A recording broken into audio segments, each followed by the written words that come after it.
Okay, hello everybody. Welcome to day two of Scholars Portal Days 2026, the common thread. My name is Gabby Crowley. I'm the Client Services Librarian at Scholars Portal, and I will be your host again today, alongside a few other Scholars Portal colleagues, including Sabina, who will be doing some moderating today.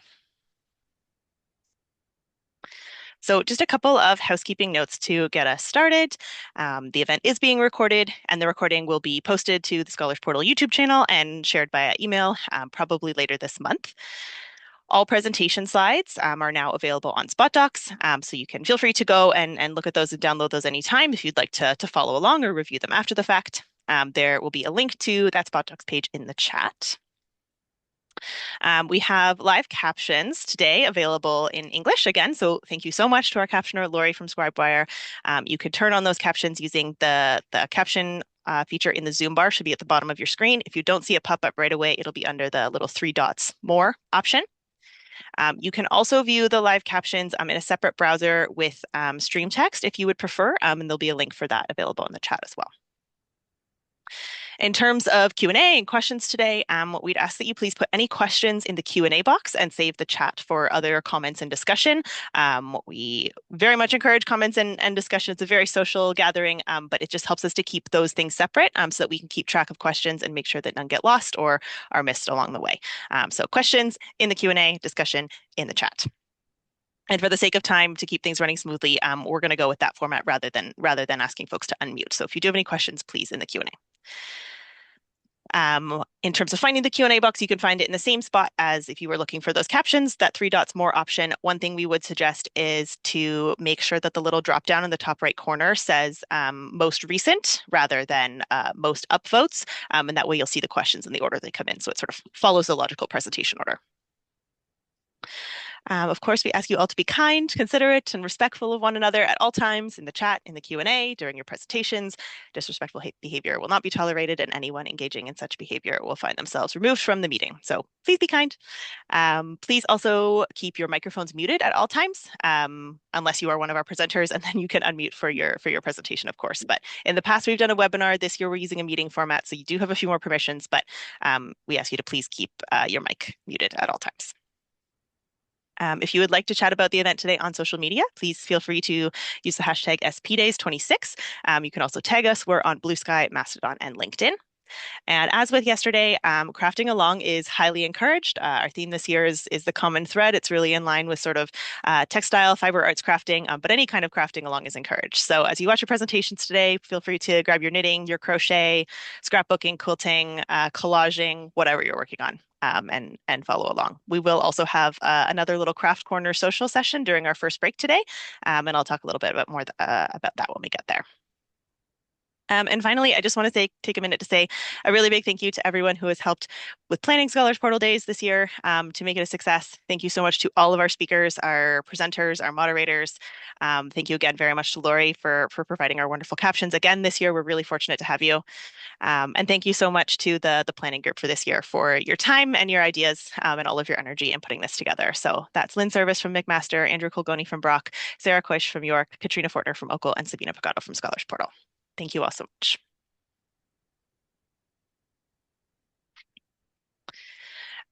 So to begin, oh, I did just see a hand raised. Are we okay? Okay, great, perfect. So to begin our programming today, I want to start with a land acknowledgement. We'd like to acknowledge the land on which Scholars Portal operates and upon which most Scholars Portal staff live and work. For thousands of years, this has been the traditional land of the Wendat Nation, the Seneca, and the Mississaugas of the Credit. Today, this meeting place is still the home to many Indigenous people from across Turtle Island, and we're grateful to have the opportunity to live and to work and gather on this land. So we encourage you to reflect on the land from which you're joining us today. We're coming from all across the country, and you can feel free to add your own land acknowledgement in the chat. There'll be a link to nativeland.ca if you would like to refer to that.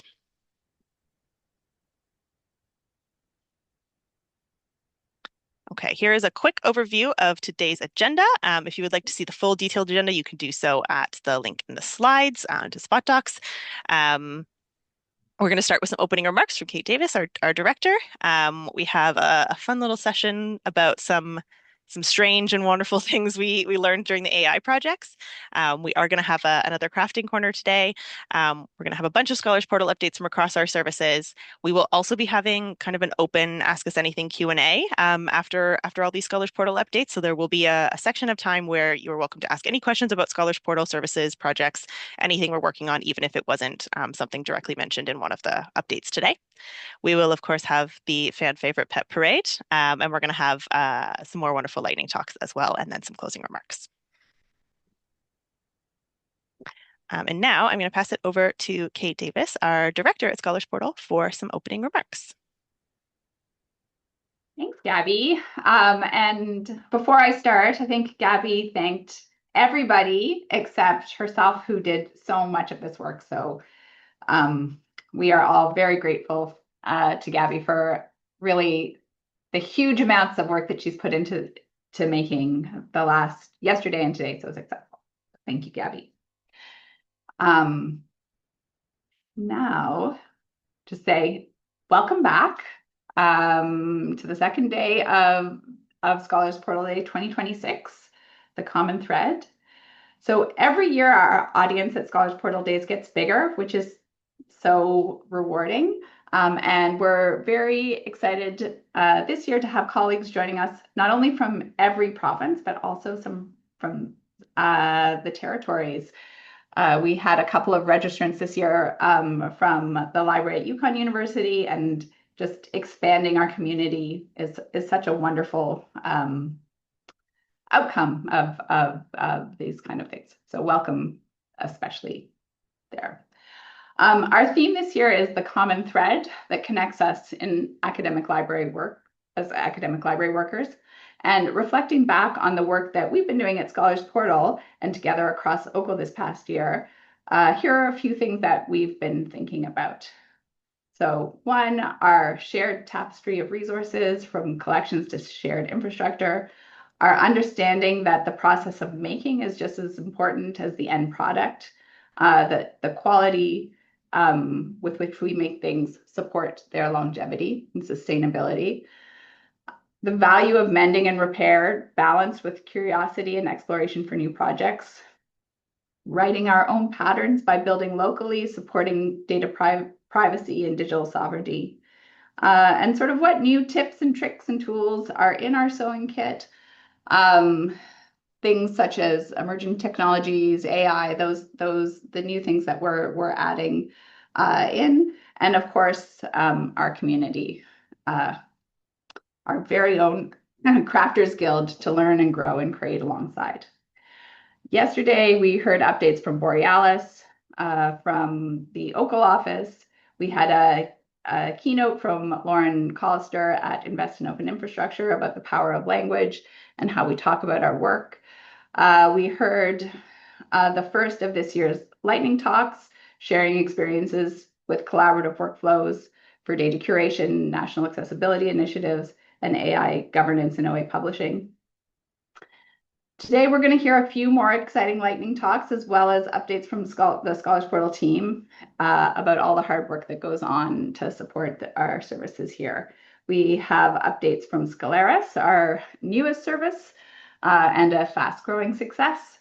Update about the Scholars GeoPortal, the progress that's been made on the redevelopment project, the OLRC, and the work there that's being done to expand storage capacity and upgrade core software. Scholars Portal journals. We're really in a new era of this service as we've now officially transitioned to CRK and governance. And as Gabby mentioned, a little bit about what we've been learning when we explore AI. After we share our governance, we have a generous amount of time for Q&A. We love being able to share this work with you and are always happy to answer any questions or really anything Scholars Portal related. A lot of the work that you'll hear about today happens behind the scenes, but equally so much is done in collaboration with many of you here today. And we're really grateful for your time, your ideas, and your continued collaboration. So just want to thank you all for joining us at Scholars Portal Day again this year, and ask you to sorry, join me in thanking the Scholars Portal team for all of their hard work, dedication to our services and community this year. I am always grateful to be able to work with such committed and creative teams and such wonderful colleagues. So with that, I will pass it over to Julia to give you a bit of an update on Scholaris.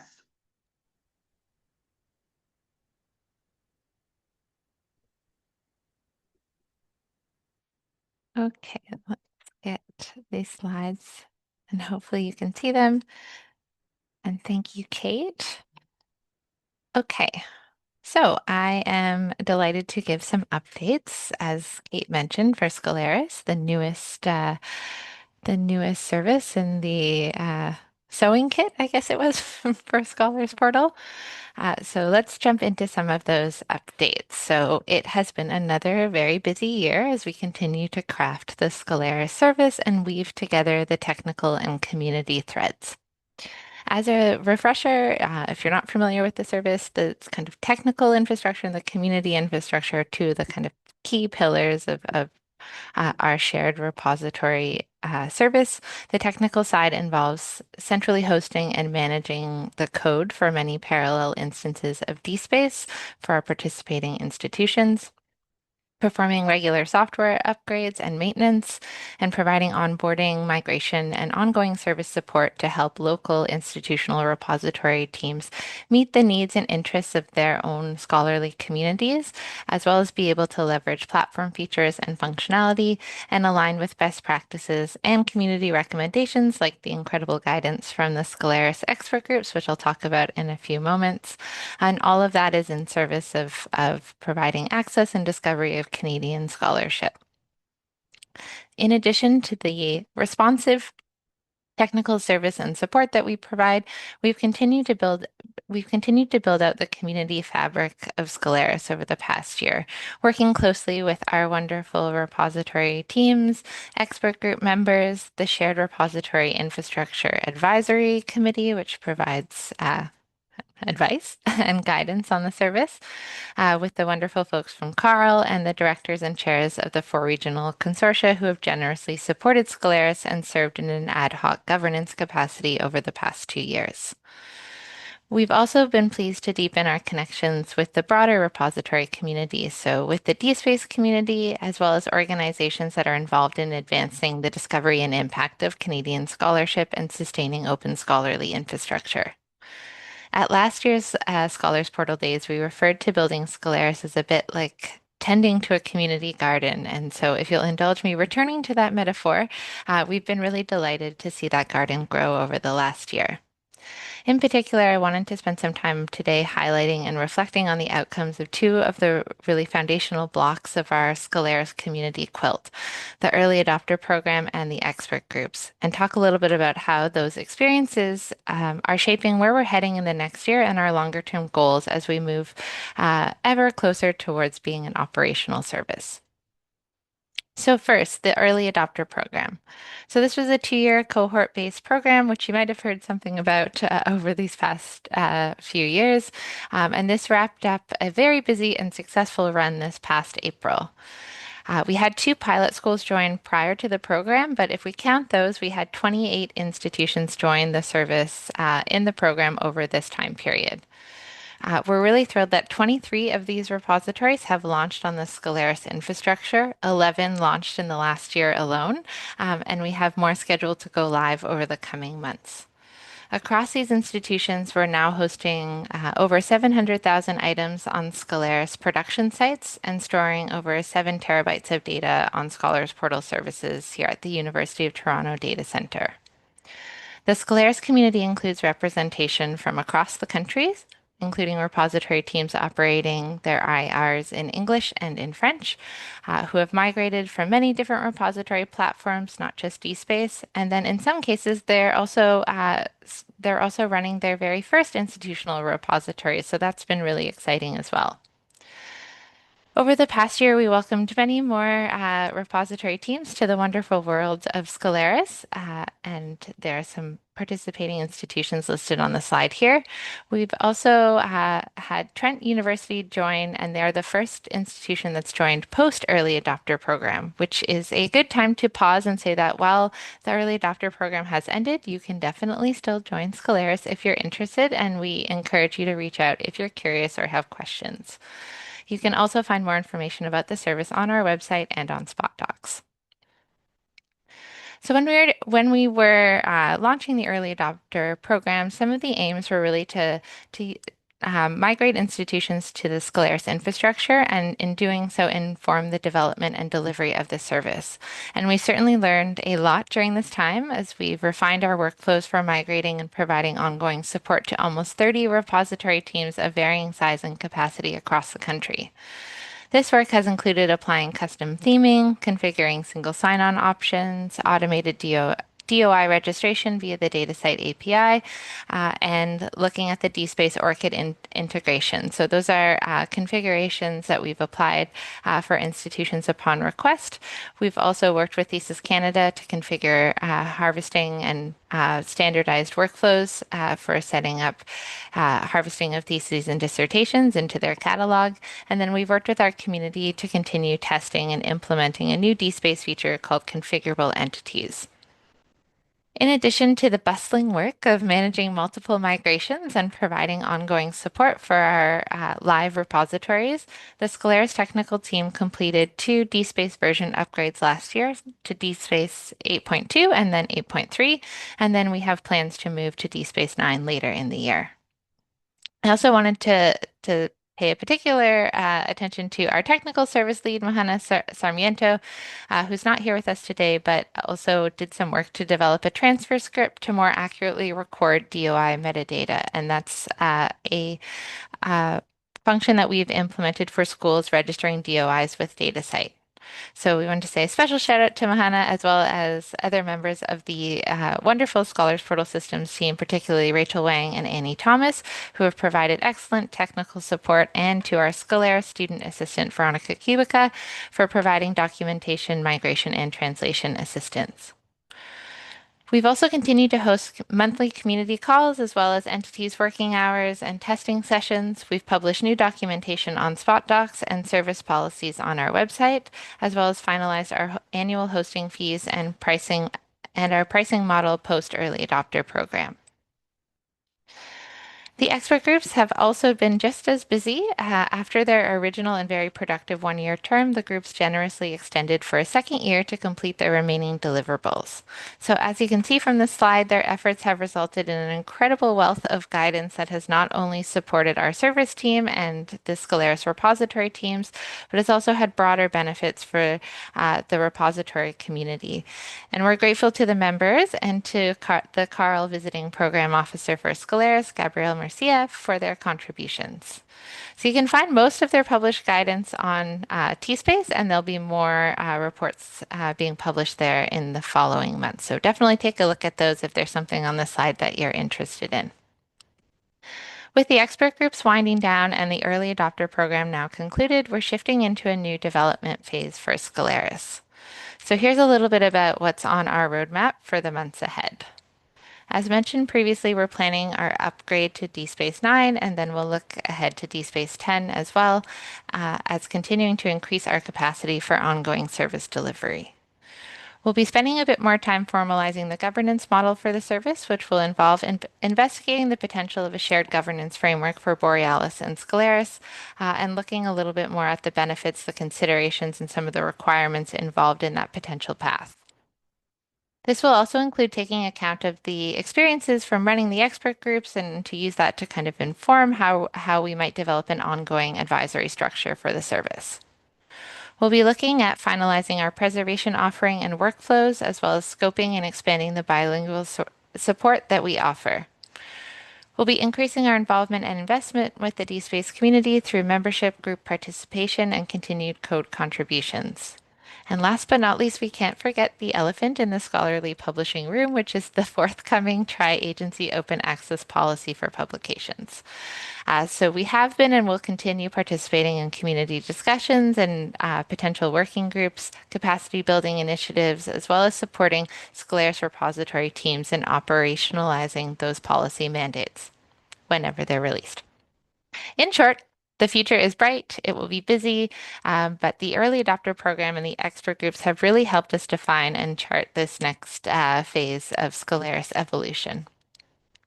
You've probably heard me say this before if you've heard me talk about Scholaris, but we're really continually impressed and gratified to see the level of expertise, engagement, and the innovative approaches that repository teams and library staff provide for their own communities, as well as what they bring to this collective endeavor we're proud to call Scholaris.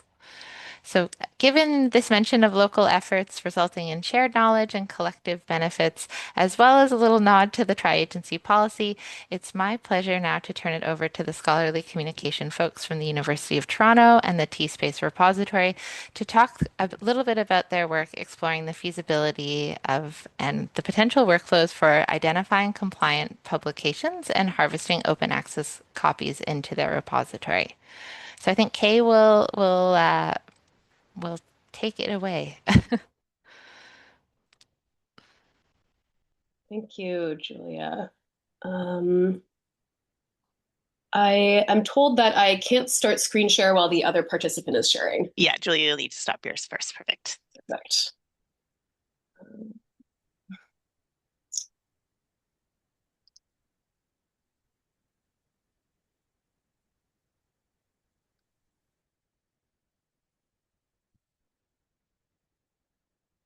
All right, how's that looking? Can you see my screen? Yes, looks great. Perfect, thank you. Okay. Thank you, Julia. And for that great segue, my name is Kay, and I'm going to be telling you about a little bit of work that I did as a graduate student library assistant at the University of Toronto Libraries last summer to explore available data sources for identifying U of T authored publications and ingesting them into the institutional repository, which is a Scholaris instance, T-Space. So I'm going to touch on, why I did this, what was the motivation, the proposed workflow and available data sources for the work and the challenges associated with them. In addition, in 2026 alone, I've also learned about 2 other related efforts coming out of OCL libraries. So I'm going to be shouting those out and finally sharing why I think that it would make sense to collaborate on this work going forward across institutions. And this, I should say, was completed with the librarians for the Scholarly Communications Office at U of T, Graham Slott and Shelby Thayson. So the work was motivated by the draft revisions to the tri-agency open access policy on publications, which I've included a screenshot here. Now, we all know that things are in flux with this draft, but as written here, it would require award recipients to deposit their research in a Canadian institutional repository at the time of publication.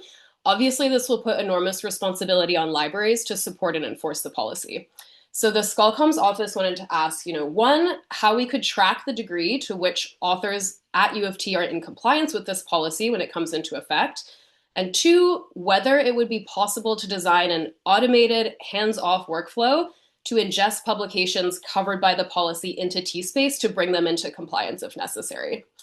Of course, this work would also support the general goal that Julia was talking about of improving discovery and access of Canadian research. So I have a background in computational research and bibliometrics, and so I was interested in taking on this work. So briefly, the proposed workflow would look like identifying all the publications that are covered by the policy, meaning U of T authored and funded by the tri-agencies. For each of those, we then check, are they already in T-Space? If not, see if we can identify an open access version that's out there, and then deposit that version into T-Space. Finally, we'd want to output some kind of compliance metrics, but I won't be discussing that. So in addition to this, we of course would need, a workflow for automatically ingesting those papers into T-Space, faculty and institutional buy-in, and other process and collaboration ingredients that are essential, but that I won't focus on here given time constraints. I'm just going to talk about the data sources. So First of all, for finding U of T authored publications, the most comprehensive data sources out there are either OpenAlex, which is a massive open database of publications created by our research who make Unpaywall. And then there's Dimensions, which is a very expensive proprietary database that's produced by a company called Digital Science. Now, a major challenge with both of these is lack of funder metadata. So that's an upstream problem, and it stems from funders, in particular Canadian funders, not providing grant DOIs and publishers not collecting or not sharing funding metadata. And there are efforts underway to address both of these issues. But historically, Dimensions has enriched funder metadata through special agreements with publishers and by extracting funder information from acknowledgement sections using natural language processing. And this gave it an advantage over OpenAlex. However, I recently learned that OpenAlex has been making a big effort to improve funder metadata. I'll share a blog post where you can see that information at the end of the presentation. And that's really exciting because it means that the open data source is also quickly becoming the best data source for this step of the work. Second, we need to check whether each publication is in T-Space. For this, we can query the T-Space API, which uses the OAI protocol. Now, the main challenge here is that the metadata from OpenAlex may not match the metadata from T-Space, for example, because authors aren't following a standard for how they're inputting DOIs into the Dublin core metadata. And this issue can be addressed by like fuzzy matching on multiple fields or other data science approaches. And so I think it's one of the lesser challenges in the workflow. Now, finally, we need to locate open access versions of publications that aren't already in T-Space. OpenAlex, again, is a great data source for this, since it contains unpaywall data and it points to open access versions. Scholars Portal journals could potentially be a great data source as well, and then as a final resort, going directly to publisher websites. So there are a couple of challenges here. One is obtaining complete and accurate metadata for publications.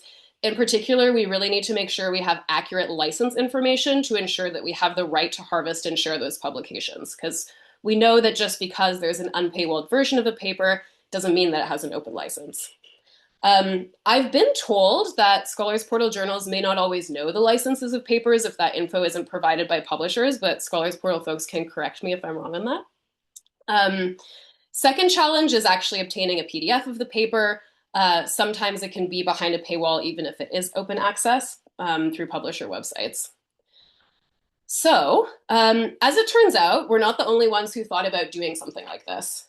In January, Aaron Moorhead and Tim Riberick, who's on the call, and I hope I'm saying your last name right, Tim, from Brock, they presented at OLA about a similar workflow they'd implemented, where they addressed some of the messy data challenges by hand-checking all of the candidate papers, like at the end of step 3. Very memorably, one of the papers that their OpenAlex query turned up was an obituary, which really underscores the need for verification because we don't want to be ingesting those into the institutional repository. So the University of Toronto puts out on the order of 25,000 publications per year. And so this kind of hand checking is just like not really doable at that scale. And we need to implement some sort of automated checks to catch this kind of thing. A second example that I've learned about is FedHarv, which is a software package from Pascal Calarco at the University of Windsor. And he states that it's a production-ready harvester that includes all the necessary checks by incorporating multiple data sources, including cross-reference Zotero. I haven't personally tried the software and I can't comment on that. But my point here is really that there's evidently interest in some version of this workflow. And I'm sure there are also other examples at other libraries that I just don't know about. So looking ahead, I want to wrap up by saying that, it's clear that production-ready software along these lines, especially that doesn't require a human in the loop, is going to be a big effort. We see that there's already a duplication of effort happening in this space. Institutions definitely need control over whether and how to implement this kind of automated harvesting. But on the technical side, because we have these shared tools like OpenAlex, Scholars Portal journals, and Scholaris, the software could mostly be standardized. And so I think we would argue that if enough institutions decide automated harvesting is worth pursuing, it makes sense to pool efforts and develop a concerted technical approach, which then has options for customization and implementation, kind of like the collective model for Scholaris, of course. That's all. Here are my three quick references. I'll drop them in the chat as well. Obviously, there's so much more information that I wasn't able to include here. I'll put my email in the chat too, and I welcome any questions an hour later. Thank you.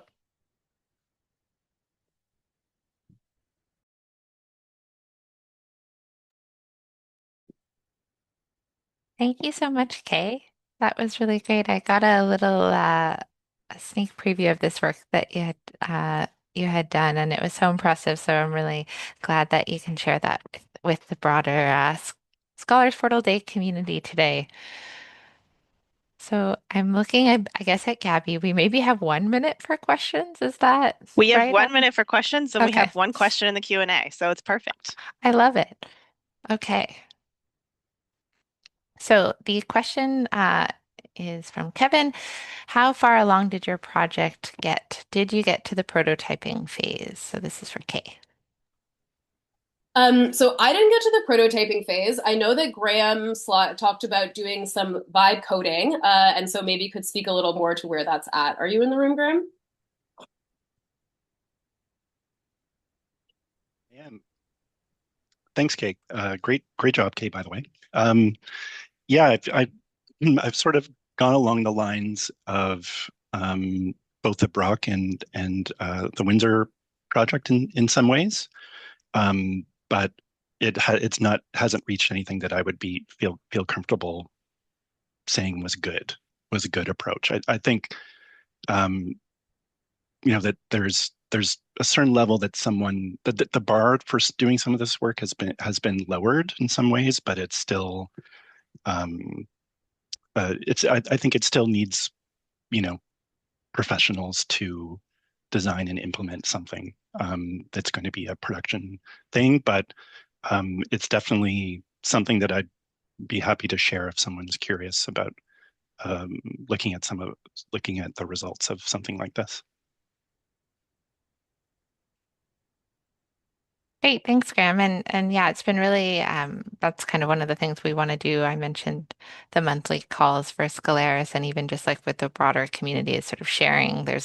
We know of different workflows that are happening, like at Brock and Windsor and what you've done here. And so when we know exactly what is in that policy, I think that'll also help us figure out the parameters of these types of workflows. And it's been nice to see too. Thank you for the note about the funder metadata being improved in Open Alex. And I think like harvesting from institutional repositories or indexing from those places was also one of the priorities for Open Alex. So it's nice to kind of see those things coming together and hopefully we'll see more of that.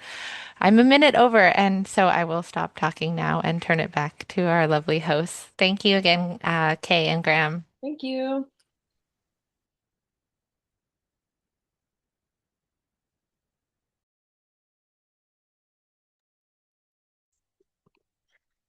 Okay, so the next thing on our agenda is talking a little bit about the weird and unexpected things we learned during AI projects.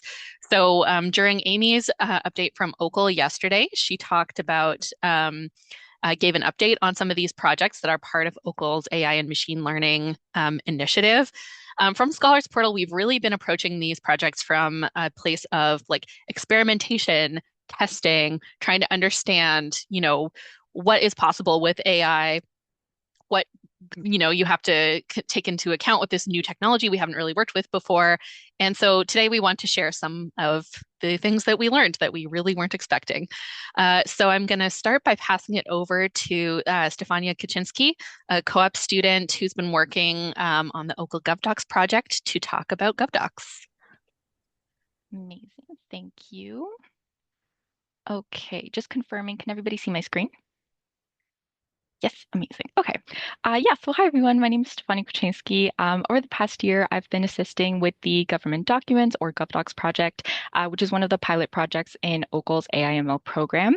And we've accomplished a lot. So today I wanted to share some of that work and some of our interesting findings from this process. So many of you have likely heard about this project, but for those who haven't, here's the fabric of our project. So it started with the digitization of over 50,000 Canadian government documents by the Internet Archive and the University of Toronto. These documents are freely available on the Internet Archive, but many are missing even basic metadata, making both intentional or serendipitous discovery extremely difficult. So our goal for this project was a discoverable and accessible collection, producing an exciting tapestry of knowledge for our users. Our common thread was using AI technologies to make it happen. By improving the OCR of these documents and generating document level metadata records, we could weave together a more searchable and accessible collection for future users. So within the last year, we've tested 9 different OCR models to improve markdown quality and found that a model called Chandra was the best tool to use for our purposes, and I should say at the time of discovery, because these things are changing all the time. We took advantage of the compute offered by the Digital Research Alliance to process this collection, which helped immensely. And then we tested over 15 generative AI models and their variants to extract metadata from these documents. By fine-tuning our prompts in consultation with OCL's government information community, we have since extracted metadata from all the documents using a model called Qwen3 Coder. So the project is winding down this summer, but we are still spending some time doing post-processing and cleanup and planning to load the documents and metadata into Scholars Portal books later in the year. So some very exciting updates there. But with all of these AI experiences, we've learned some pleasant and weird things about AI. On the pleasant side, or what I like to call our stitches that held, although a lot of our project was trial and error, we were surprised at how well some of these AI tools actually worked in practice. For example, which you can see on the screen here, some of the AI-enhanced OCR tools would automatically provide detailed image descriptions without the need for additional work on our end, making the labor a little bit easier and making accessibility considerations significantly easier. Here's an example of the official motorist handbook from the MTO, where the motorcyclist drawing is described as part of the markdown, and this just sort of came with our OCR. Other examples of pleasant surprises were tables. So these were a really big concern for us given past OCR tools have struggled with formatting.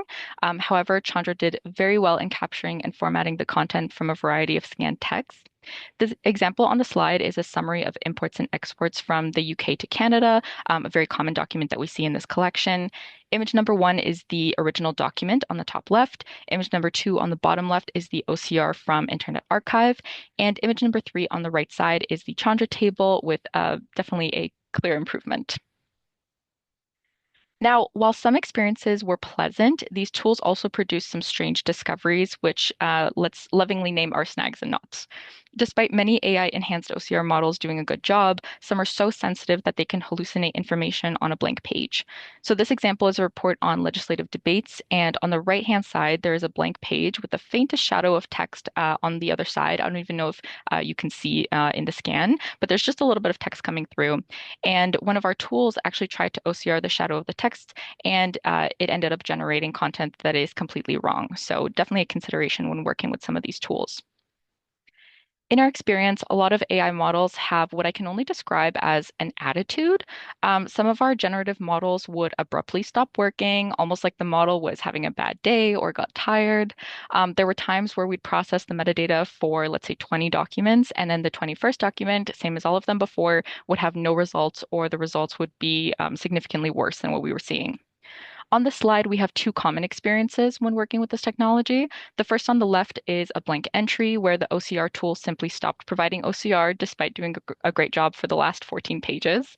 And the example on the right is false information or hallucinations. So despite the rest of the content being accurate, in this case, there were not 8 images of the Canadian flag. There was simply 1, but it was just hallucinating some information. So speaking of this false information, there are a few reasons for why this could happen. One thing that we found is that sometimes AI tools simply don't have enough context to give the right answer.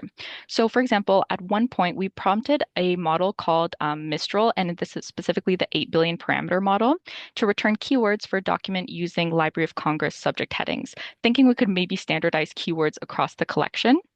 While the AI tool can understand this in theory, this slide shows an example of a response we got where the model was making up both subject headings and their hierarchies. So it could not really put the concept of Library of Congress subject headings into practice. If the strange work ethic weren't enough, despite the extensive work we did with fine-tuning our instructions for generative models, some models refused to follow instructions and would consistently try to be smarter. So we had to kind of negotiate our responses. One form of this negotiation was through our prompts, where we tested various ways to give the exact same instructions. In the examples on the slide, we tested various ways to say extract a title, which you would think is easy, but it's definitely easier said than done.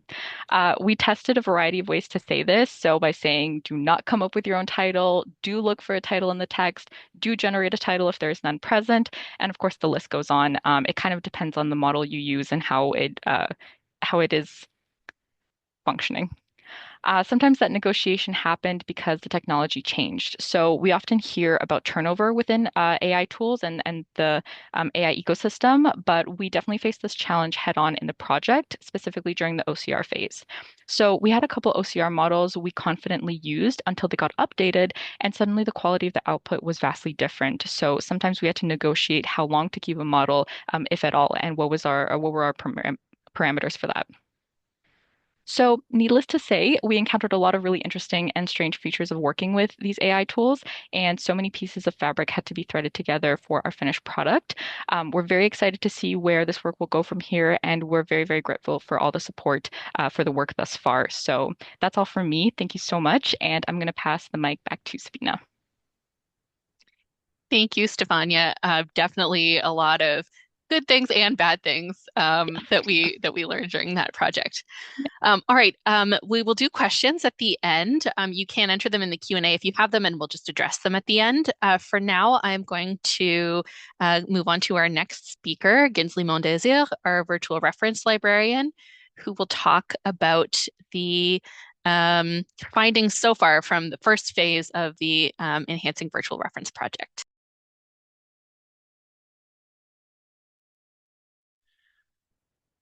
Hi everyone, bonjour à tous. Um, this project is a pilot initiative where we are testing a chatbot tool developed by our software provider, which is Library Help. And this initiative is to assess whether it could be a good fit, or this testing it could be a good fit for the virtual reference service. The chatbot is designed to focus especially on library-related information, particularly space and services and content that already exists on the library website. The goal is to improve access to this information in more conversational and user-friendly way. What makes this approach reliable is that our chatbot does not generate answers freely. It relies on a curated knowledge base. This helps ensure that response remain accurate and consistent with library-approved information. Each participating institution is responsible for maintaining its own knowledge base. This is managed by a local administrator who creates FAQs, content, and select relevant web link that are then used by the system. How much work does it take to create, populate, and maintain a chatbot-ready knowledge base? What kind of technical challenges are involved? The answer is a lot. As you can tell from this question and this answer is not particularly straightforward for the moment. During phase 1 of testing, running from November 2025 to April 2026, a key focus has been understanding the actual workload involved in building chatbot-ready knowledge base. We're especially looking at how much effort is required to create, populate, and maintain this knowledge base over time, as well as the type of technical challenges that arise during implementation. One of the early takeaways from this phase is that the process is slightly resource intensive. It involves slightly more work than initially expected. particularly in terms of content preparation, structuring, and ongoing maintenance.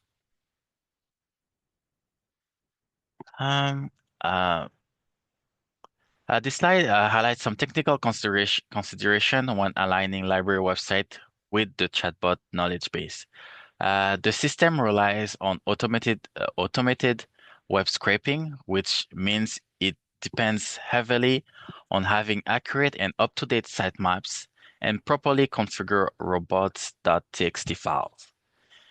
If these are not maintained, important content may not be captured correctly.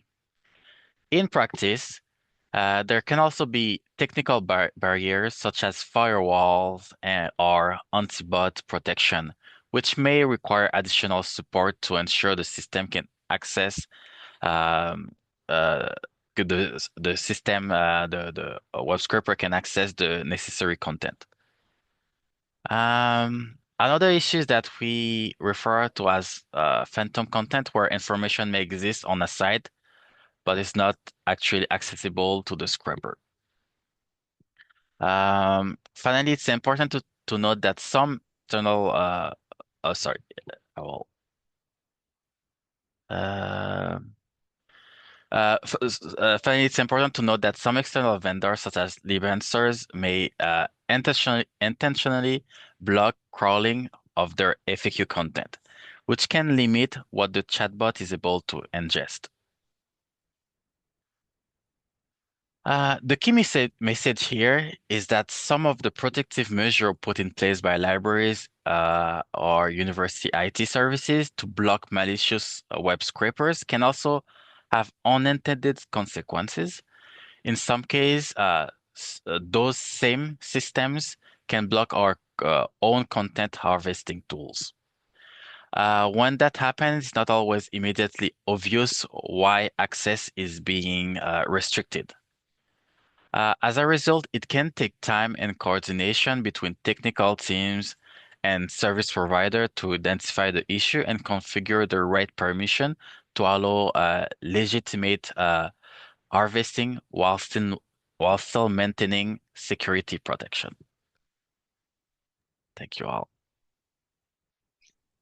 Thank you, Ginsley. All right, we're going to move to our final project from this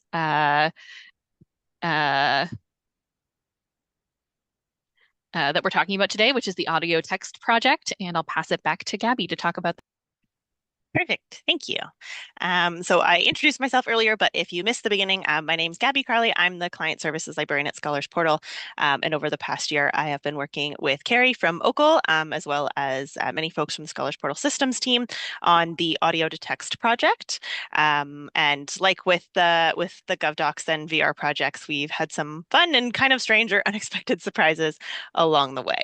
So as an overview of the project, if you're not familiar, the project was sort of a use case for a locally hosted instance of Whisper, an AI-based speech-to-text transcription tool.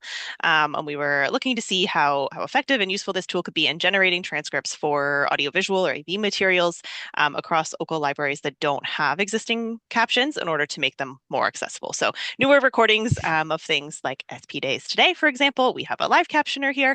And for many of our other Scholars Portal events, we may have like a Zoom transcript that we can work with, but older materials in library collections often don't have that. So there's no base transcript to remediate or clean up and work with. So starting from scratch, which is a huge amount of work in terms of time, and especially in times of capacity constraints that we're all in right now. So for this project, we were really fortunate to work with the U of T Archives and Records Management Service, as well as eCampus Ontario's Open Library, to have a really varied test corpus with a range of materials to work with. And we were also very fortunate to have a number of volunteer reviewers from across the OCL libraries, including a few folks who were involved in the transcript review process for the Accessibility Symposium, which we heard about in a lightning talk yesterday, which was really fortunate because they were able to bring feedback from that project sort of before we really did anything with Whisper, and bring it into this project and inform some of that parameter fine-tuning and improvements to the model and the transcript outputs moving forward. So We were really lucky to have those volunteers. If you're on the call, thank you again so much. We had 3 reviewers per transcript, and while Whisper does provide a range of format options, we primarily use the SRT and VTT file formats because these are industry standard and had a few more sort of like required features that worked better for things like YouTube and things like that. So in terms of even stitches, nice even stitches, things that worked out really well, and a nice surprise, we were overall as a group actually quite impressed with the quality of the transcripts. That this was the first surprise, which was great. As you heard yesterday, if you were on the call, prior to us doing any fine tuning of these parameters and adjustments based on review, the initial outputs from Whisper weren't necessarily great. They weren't fantastic. So we were really happily surprised to find that across our test corpus that we use, there were very few issues with things like spelling or punctuation. There were no major like hallucinations or sort of fabricated non-existent content. Very few significant omissions and sort of chunks of text missing. Um, as you heard yesterday, prior to us doing any of that tuning, there had also been some issues with timestamps. We saw an improvement in timestamps, their presence and their consistency, and a big improvement in accuracy for French to French transcription as well, which was really great. Some wonkier stitches, a few sort of less fun surprises, but quite interesting ones. If you're a crafter, you know sometimes the final product doesn't always match the picture in the pattern. Even if you knit a gauge swatch or whatever, sometimes it just doesn't really look quite the same. And one of the first issues we ran into was a sort of surprise issue with French diacritics, so accents and things like that. In Globus, which was the software we used for uploading and downloading and access to the transcripts and the original test materials. You have the option to either download a file or to view it in the browser. With French transcripts, if you viewed them in the browser, the diacritics were just absolutely nonsense. They were completely illegible, some kind of encoding issue.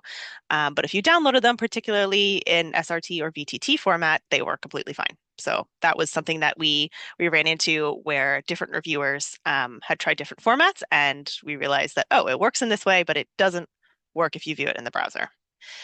Another funny thing we ran into was how Whisper would handle like ambient sounds, background noises, utterances, kind of any sort of like non-speaking, non-dialogue sounds. And this was a new test case for us, really, because before this, any initial testing we had been doing was largely with like Scholars Portal and OCL content, which is largely webinars or similar materials. They're kind of scripted. There's mainly 1 or 2 set speakers, limited kind of background noise and things like that. So we were now navigating maybe multiple overlapping speakers, but also things like sneezes, coughs, heavy breathing, bird sounds in the background, the click of a lighter when someone's lighting a cigarette, heckling from an audience at a lecture. And all of these are actually like really, really important contextual details in many situations. And if they were omitted, it would change your sort of fundamental understanding and experience of the content. And these were largely missed. So this was something new that we encountered, which was not only really helpful to know, but also very helpful for updating our evaluation criteria and our rubric as well. So that was not necessarily a surprise that we weren't expecting to find any things like that, but what we did find that was noted or not noted was really interesting. We did run into the challenge, of course, of sort of American versus Canadian spellings for some words. There were also instances where Whisper would kind of overcorrect, and the transcript was written very formally with like quote unquote proper grammar, things like eliminating contractions, adjusting certain sort of speaking formats, and there are a lot of issues with that. One being that at a very base level, it's not an accurate transcription, but also language is very important stylistically, culturally, generationally, contextually. So that was something that was a surprise to see sort of those subtle changes of being like, oh, that's interesting, and it may seem small, but actually it could have a really big impact. So important to keep note of. And then the last surprise we had was like really kind of silly, but pretty consistent across the transcripts. And that was many of them had like a sentence or two at the end with something to the effect of like, thanks for watching, we'll be right back. And this was not actually transcribing any audio. This didn't appear in the original material. It was always a little bit out of place. But when we were discussing this with with our systems team and where this was coming from, it was sort of revealed that it was because a lot of these models are trained on large amounts of YouTube content.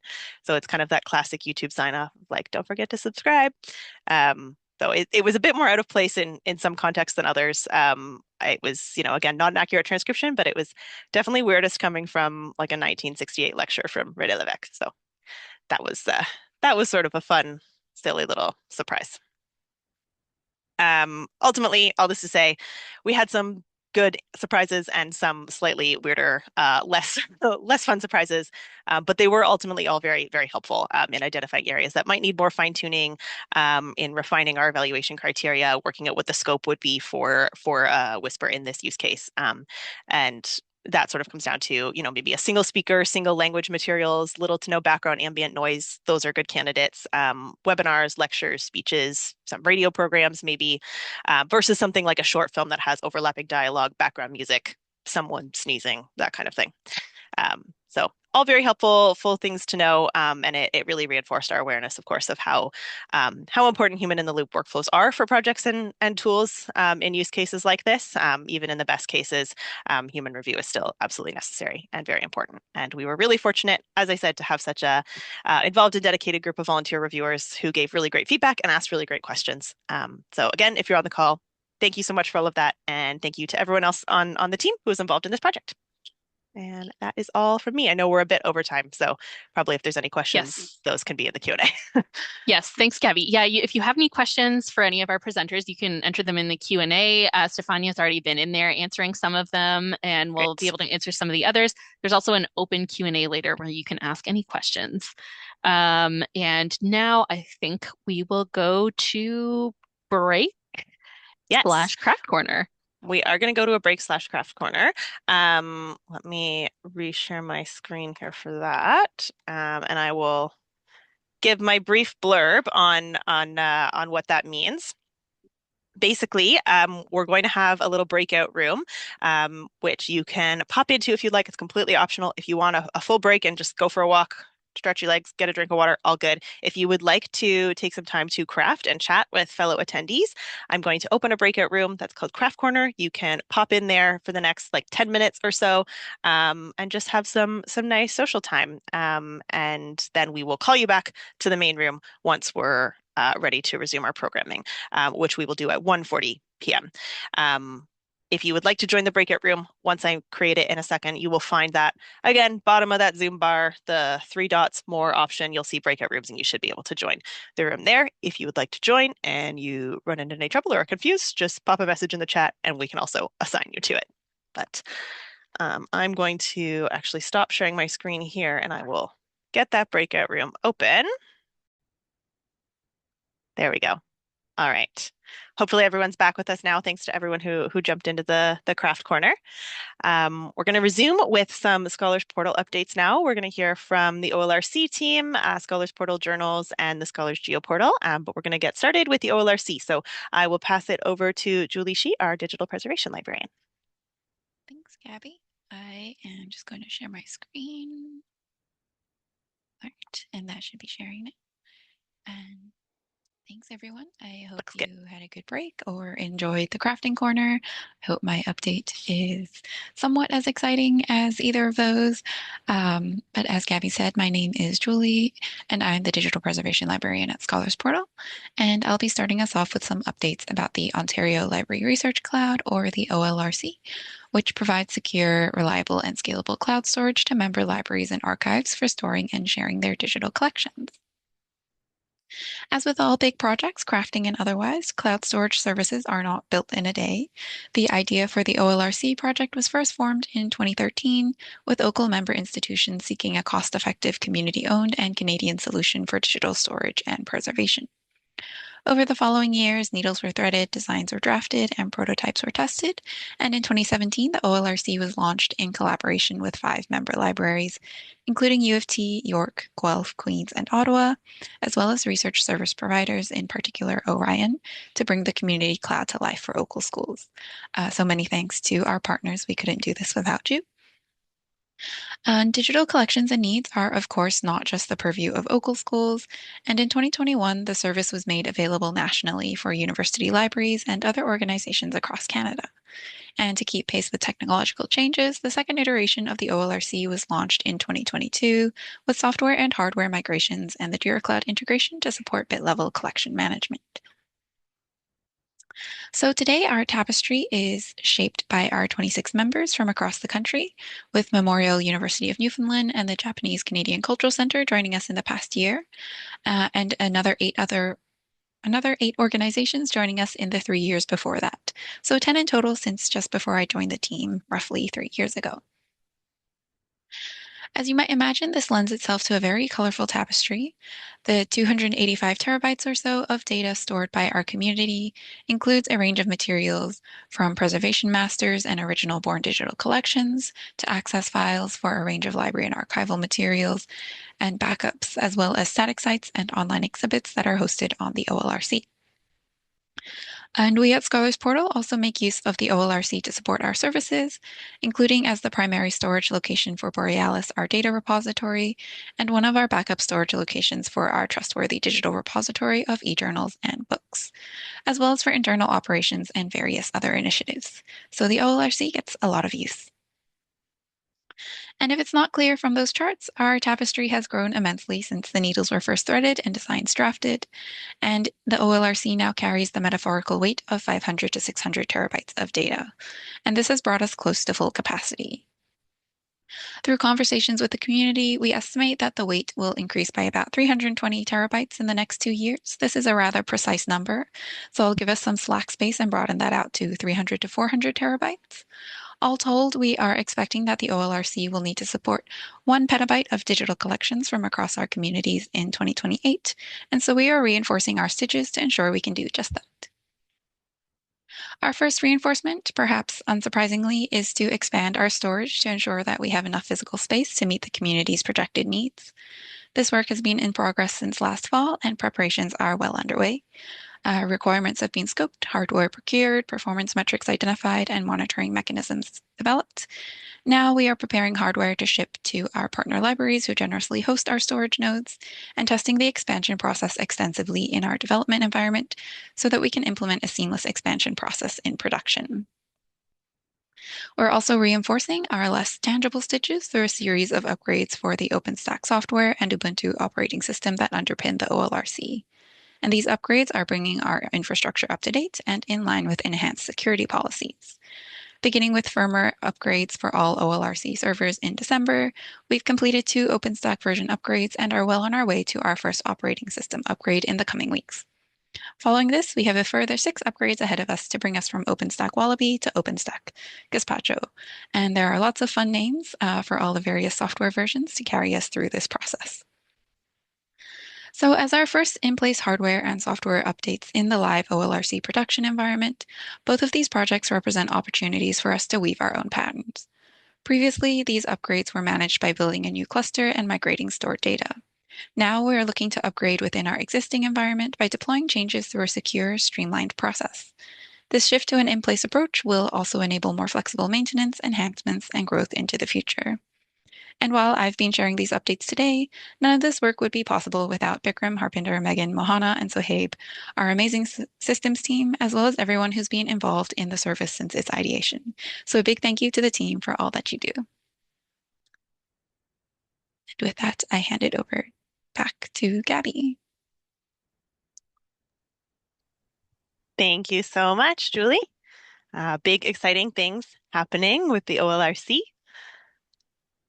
If anyone has any questions, pop them in the chat, but we may move on to our next presentation because we do also have the sort of open Q&A afterwards. So that will give folks time to think of their questions and pop them in the Q&A there. And then we can come back afterwards. And so in the meantime, I'm going to pass it over to Jessica to talk about journals. There she is. Hello. Yeah, share my screen.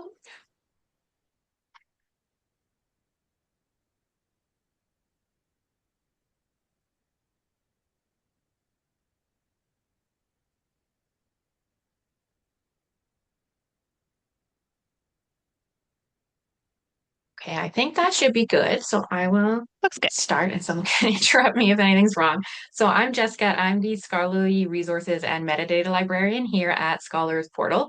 And I have some updates about the work that has been happening on our journals team.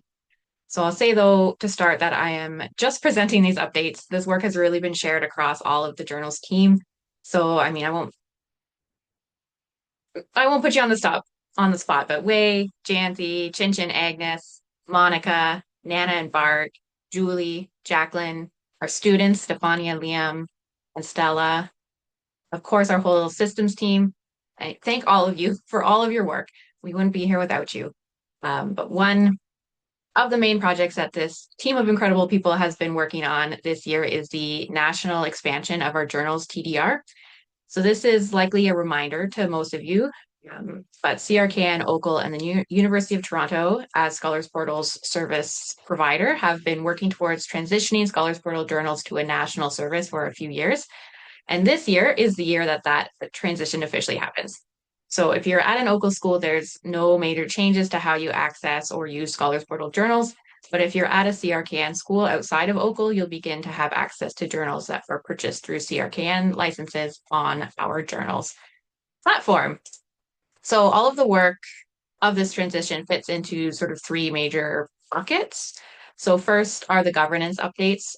Scholars Portal has been a service of OCL since the early 2000s, and we would never, ever be where we are now if it weren't for their efforts and ongoing support.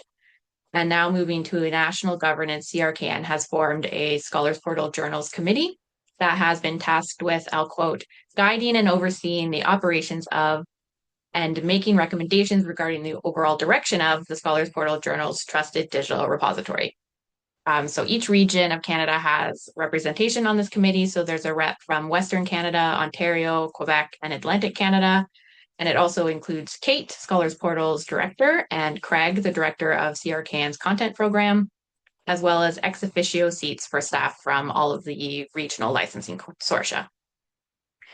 And then the second bucket is licensing. So local schools already have local load rights, and as the CRKN licenses are updated or new licenses are signed, CRKN, the University of Toronto Libraries, and Scholars Portal are working together to expand those rights to include other schools. This has been a little bit of a slow process, but many of the licenses are actually up for renewal this year, so we will see more of that content come available as time goes on. And then finally, our last bucket is that we've been working on some pretty major back-end updates to allow us to manage this much more complex entitlements landscape. Moving from 24 schools to more than 70 gives us a lot more data to wrangle, and so we've developed a new entitlements tool. So our main Scholars Portal Journals platform is not changing, like I said, but a main output of the transition funding for this project is this new site. And it will allow for e-resources staff from across the country to be able to have self-serve access to a lot of information from the journals platform. So this includes entitlements information, tailored perpetual access holdings, and usage data. So this screenshot is our login page. And then after logging in, users are presented with this view of their individual institution's journal entitlements. So for each collection, you can see the publisher, the KBART, the Scholars Portal collection names, and any applicable start or end dates, as well as options to download the individual KBART title lists. Internally on our end, we organize collections a little bit differently than they're structured or displayed in ALMA and other knowledge bases. So that's why we have both sets of lists available here. What schools here will vary depending on their subscriptions, including any sub-collections or institution-specific purchases. So because OCL schools already have access rights, they will see a lot of data here. The schools outside of Ontario will see fewer collections, with that growing over the summer as rights are expanded in all of the upcoming negotiations. We have also started to load some of our books data into this platform, with our long-term goal being to use this tool to replace the existing books admin tool. So we have one space as the primary source for all title lists and usage reporting, which you might notice is not in the screenshot, but we are in the middle of making a few final adjustments to ensure Counter 5.1 compliance, and we expect that functionality to be available pretty soon.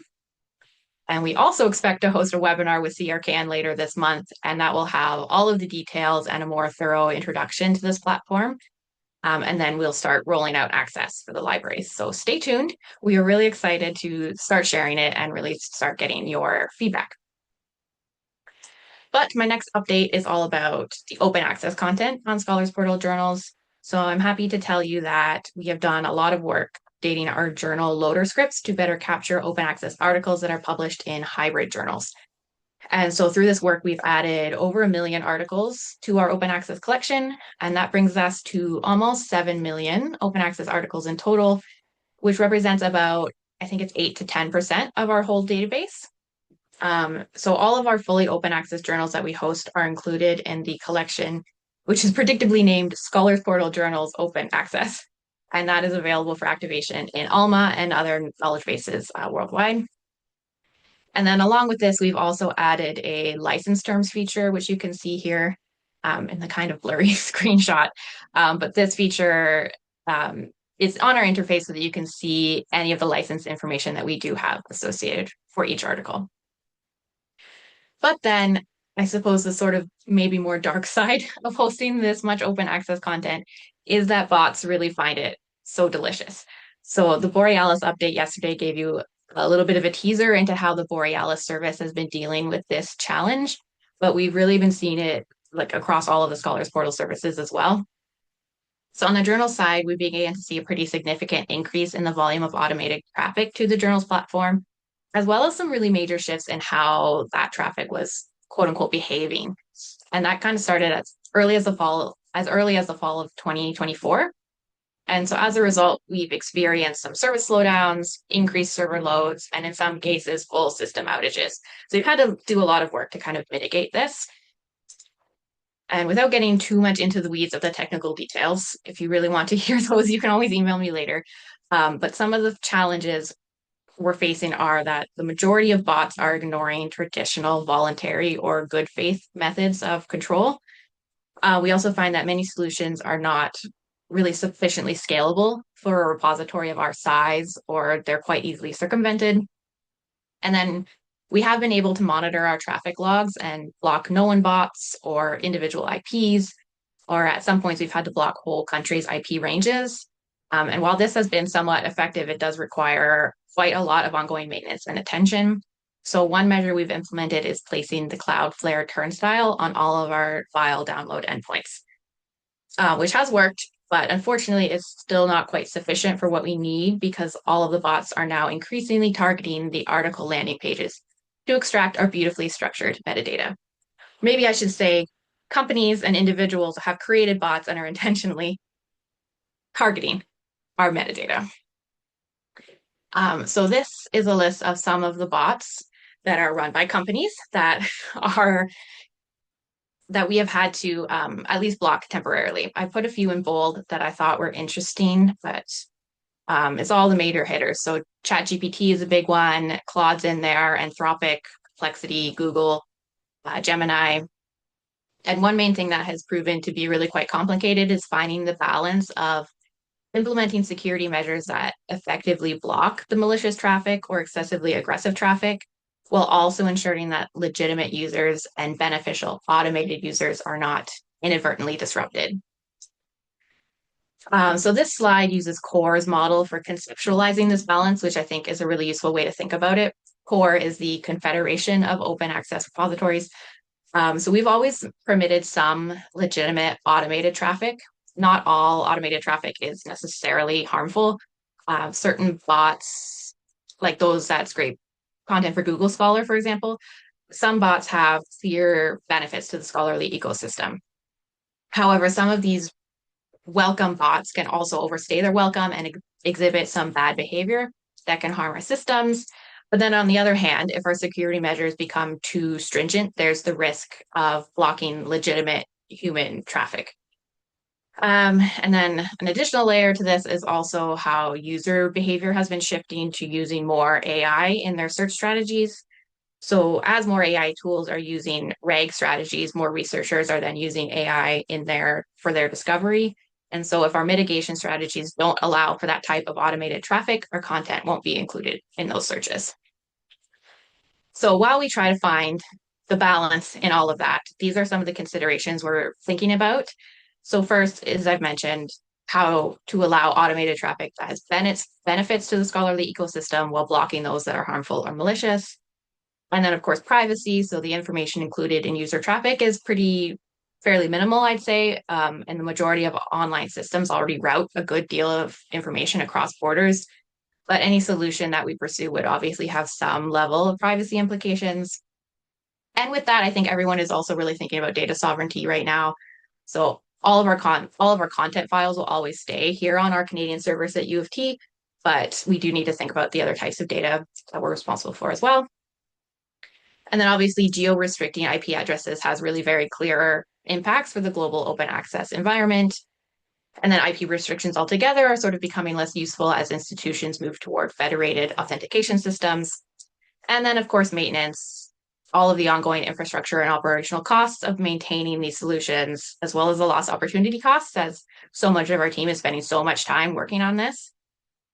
But I guess trying to end on a more positive note, I really do think that Scholars Portal and the whole Canadian library world is really well equipped to handle this challenge. I think Lauren talked about it in her keynote yesterday, the idea of fearless knitting and about how learning a thing makes you also build the skills in mending that thing. So in recognizing the components of a problem and how to apply fixes, I think Canadian libraries have really built an environment of cooperation. And I think we've really, really invested in building our own stable and powerful infrastructures. And with that, we've also really imparted all of our people and our systems with the ability to evaluate and repair and adapt those infrastructures. I don't think I have a closing slide, but that is it from the journal side of things. So if anyone has questions, I can answer them later on in the Ask Us Anything, or I can respond in Q&A. That would be great. I think now I'm passing to Amber.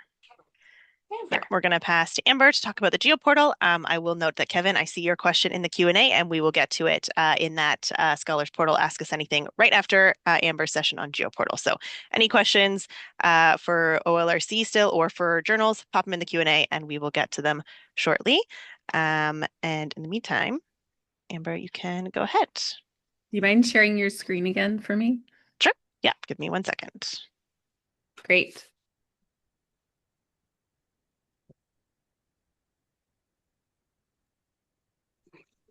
Oh, I can share my screen if it's easier. 1 sec. That's okay. I have it up. I've got it. Oh, you got it? Okay. Thank you. I'm several slides behind, so give me a sec to catch up. Okay, we'll just race through them. There we go. Great. Okay, thanks.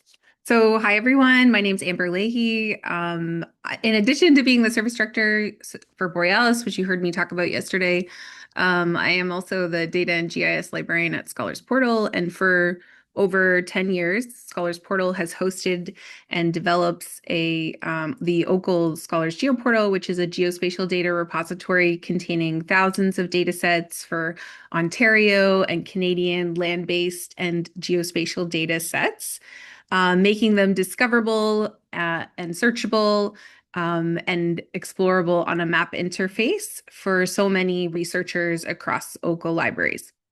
So thanks to the Scholars Portal and Scholars GeoPortal teams, Anugra, Sarah, Alicia, Joe, and our students, and all of the systems and developer teams that support this service.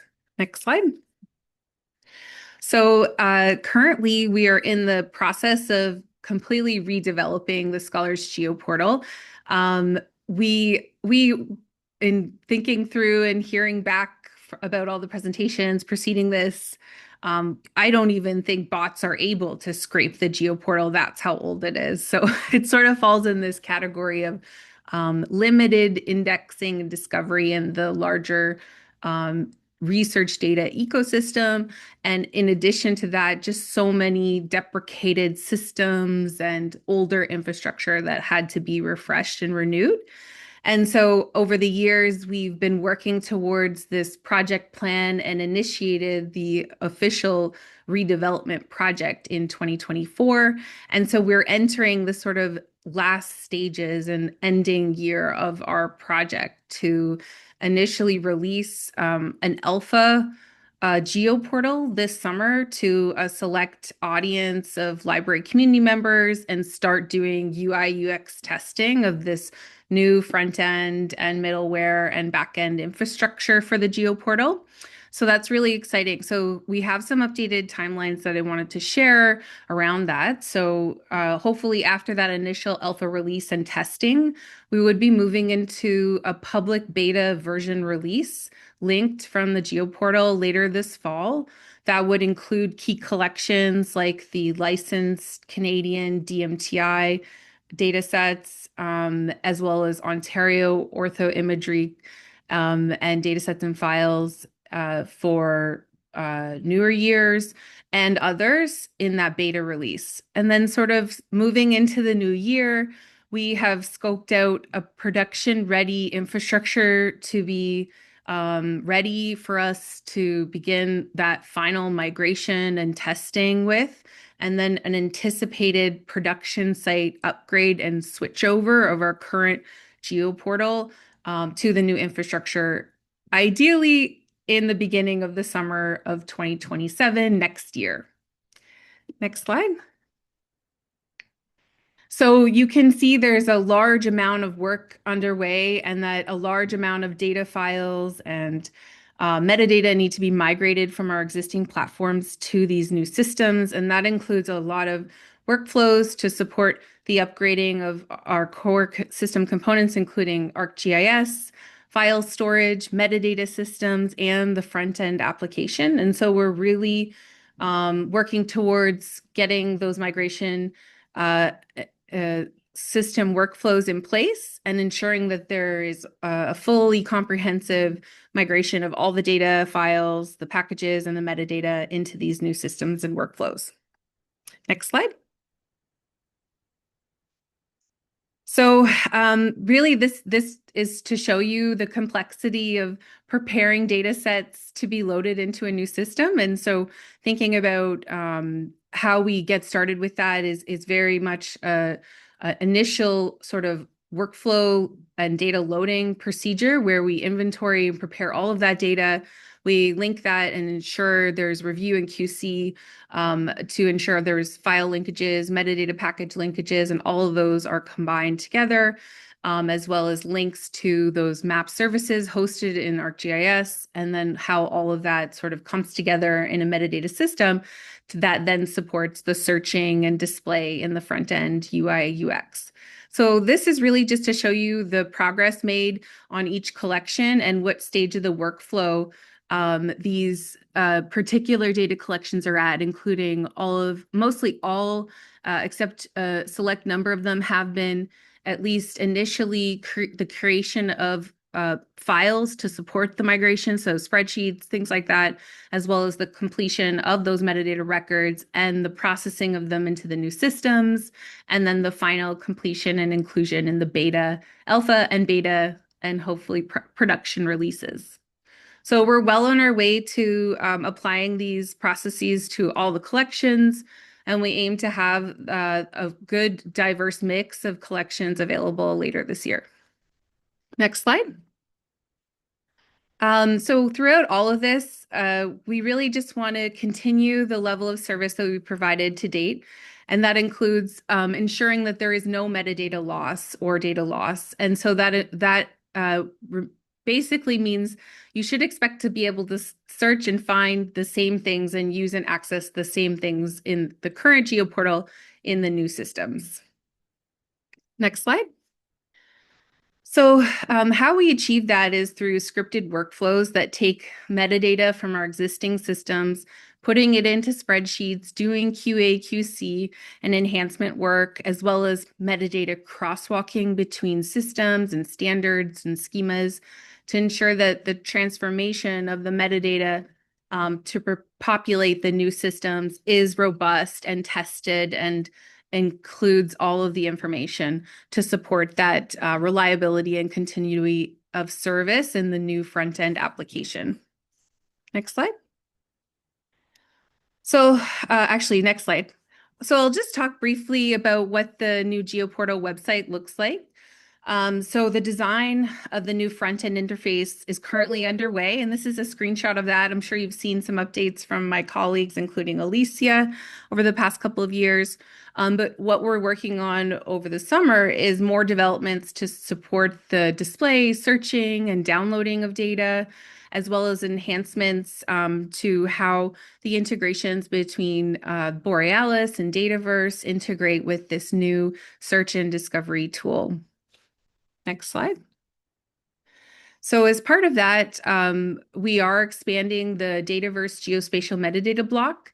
This would support the migration of all of the GeoPortal's metadata and data files, except for the large-scale tile imagery, which will be hosted on a separate separate storage system.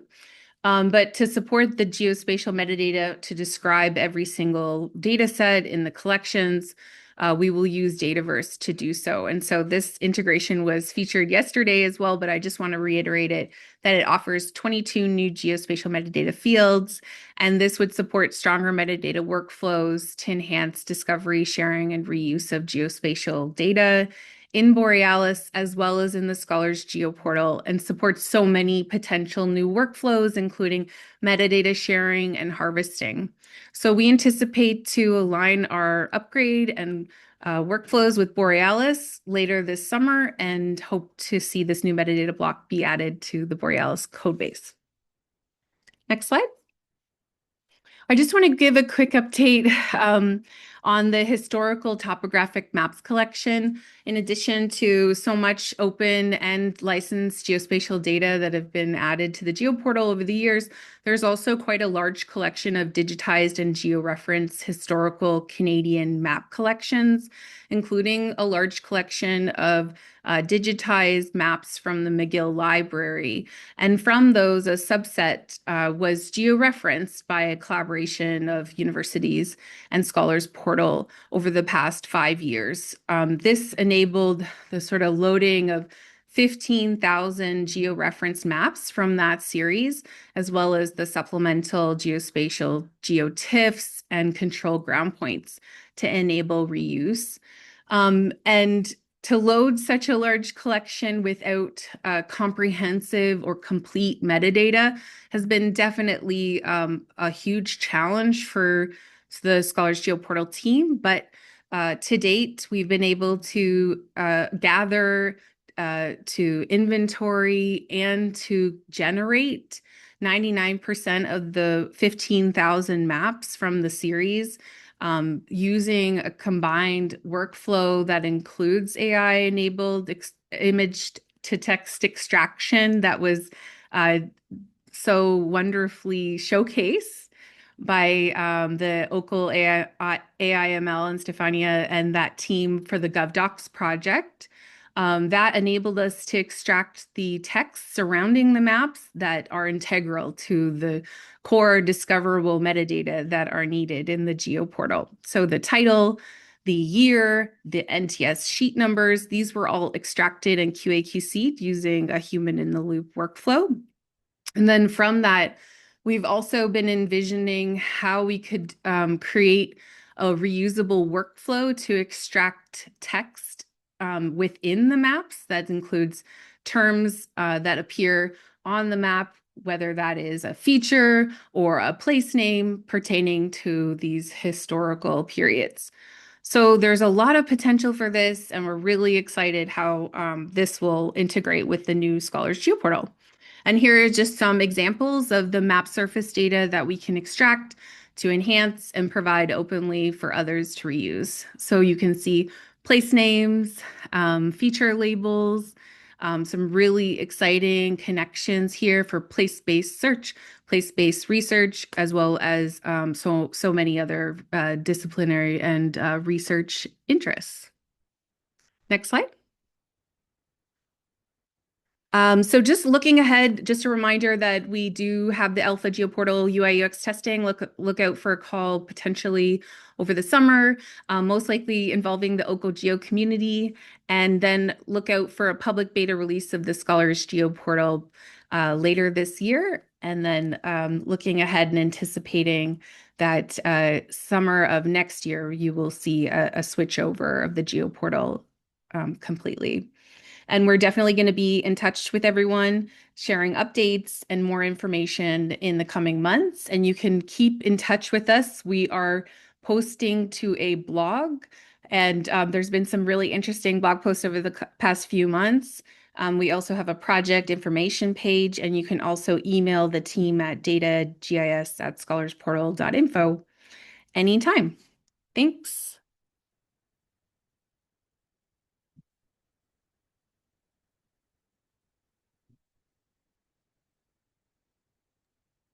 Amazing. Thank you so much, Amber. There's, as with everything, so much going on with the GeoPortal, but it's been really exciting to kind of see things really start to take shape over the last year.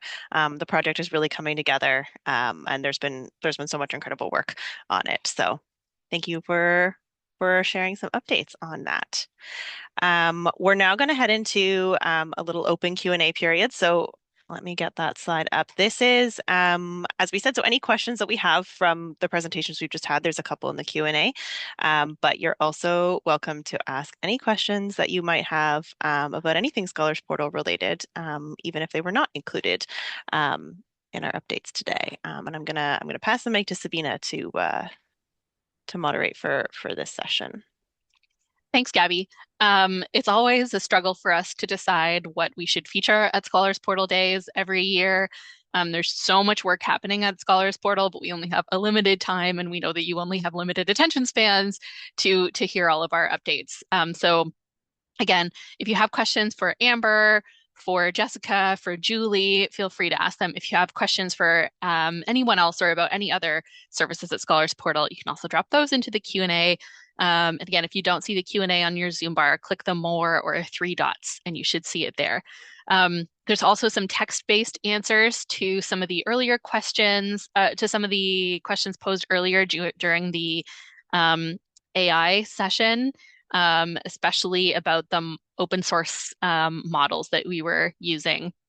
So I'll just say quickly to reiterate from that, all of the models that are being used for that, other than the Enhancing Virtual Reference project, all of the other projects are making use of open source self-hosted models that we can host on Scholars Portal infrastructure in kind of a walled garden environment and keep them all on our own servers. Okay, so there's a question for Julie, or maybe some of the other members of the OLRC team. They're around, asking whether Scholars Portal has considered allowing partner institutions to use other OpenStack functionality in the OLRC, mainly virtual machine hosting. Thanks, Sabina. And thanks for the question, Kevin. We have heard interest from a few folks in compute through the OLRC. Currently, we have only set up the OLRC to support storage, and OpenStack compute functionality is not enabled or available through the OLRC. But it is on our radar that there is interest in this. But our current sort of immediate short-term focus is on stabilizing and securing our storage capabilities so we can ensure that we're continuing to support the current and anticipated storage use cases and needs that the OLRC is already sort of meeting, and make sure that we can continue to provide that service. And once that is settled, then we can explore the possibility of supporting compute. VM hosting options have also evolved over the years with things like Kubernetes. So OpenStack VMs may also turn out to be a bit of a dated approach to offering compute. So some research and testing would also be needed on that front, but we've added this to the wish list from the community for future service planning and development discussions. Thank you. Thanks, Julie. I think folks will be really happy, even just to know that there is a wish list, and that we do add things to it that our community really wants to have. Okay, there's a question for Amber. Will the new GeoPortal, exciting, it is very exciting, will the new GeoPortal support gated file access, something like click link, log into institution SSO, accept data use terms, download? And I think maybe the current GeoPortal actually does, but Amber, you can talk about the controlled access or gated access to geospatial data sets. Yeah, for sure. So I do believe so. We have some restricted licensed data sets in the GeoPortal. So I think the approach we would like to take is one that anybody could find the metadata record, but then you would have to prompted essentially to log into your institution to authenticate to access. And that is going to be part of a workflow where we would have options for that integrated using Dataverse. So Borealis will host files in some cases, and then in some cases, the system will go directly to another storage location to package up files into zips, especially for imagery tiles, which can be many thousands in requests. So it's easier, and we've always sort of supported a managed data download based on a user's selection. But in all of those cases, downloading when needing to be restricted will always require that sort of gated file access, and typically that's integrated with the sort of front end display, whether that's on the metadata record or at the data download section, or for in the current GeoPortal, we sort of had it as a hovering login icon that that users could authenticate sort of at any point in the session. So we're still exploring exactly how that will look, but definitely we're anticipating having that gated file access.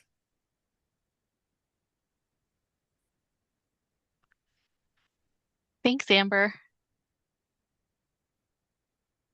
All right. Does anyone have other questions for Amber or Julie or Jessica, or for Julia after the Scholaris presentation this morning, or any other Scholars Portal related questions?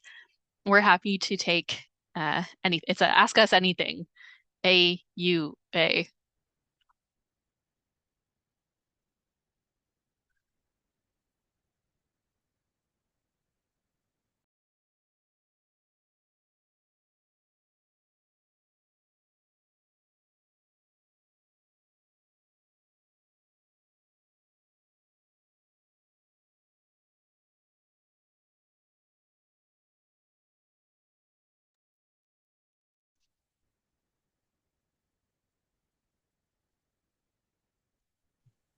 I have a question. It's Richard from UFT. Hi, Richard. Hi. So with the move from Scholars Portals to go national, does that mean, I guess in general, when OCL is licensing collections now, they're not just licensing for OCL schools, but all of Canada? Is that how it would affect your pricing? Is that how it would work? Oh, I see what you mean. Yeah. So I think one of the things with the journals platform is that it's always been an OCL service, but increasingly the licensed material on there is actually licensed by CRKN. So CRKN licenses all of the sort of big publisher journal packages. Taylor and Francis, Springer, Wiley, Elsevier, all of that is CRKN licensed content anyway. So it was a little bit of a natural fit for the journals platform. there are still collections on the journals platform that are only available to OCL institutions because they're licensed through OCL. And there are some collections on the journals platform that are only available to specific institutions because that's how they were licensed. And that's going to continue going forward as well. A lot of it depends on what we have the rights for and who we have the rights to give access to. I don't know if Jessica has anything that you wanted to add to that. Nope, couldn't have said it better myself. Sounds good. Thank you. And one final comment was about, I'm not sure if people are maybe aware of the value of the local loading option in license agreements. I've told people that, for instance, the reason we have it is that perhaps your institution no longer subscribes to Taylor and Francis journals. If we have local loading rights, there will always be access to that content, regardless. But the problem is we might not have the interface to display content.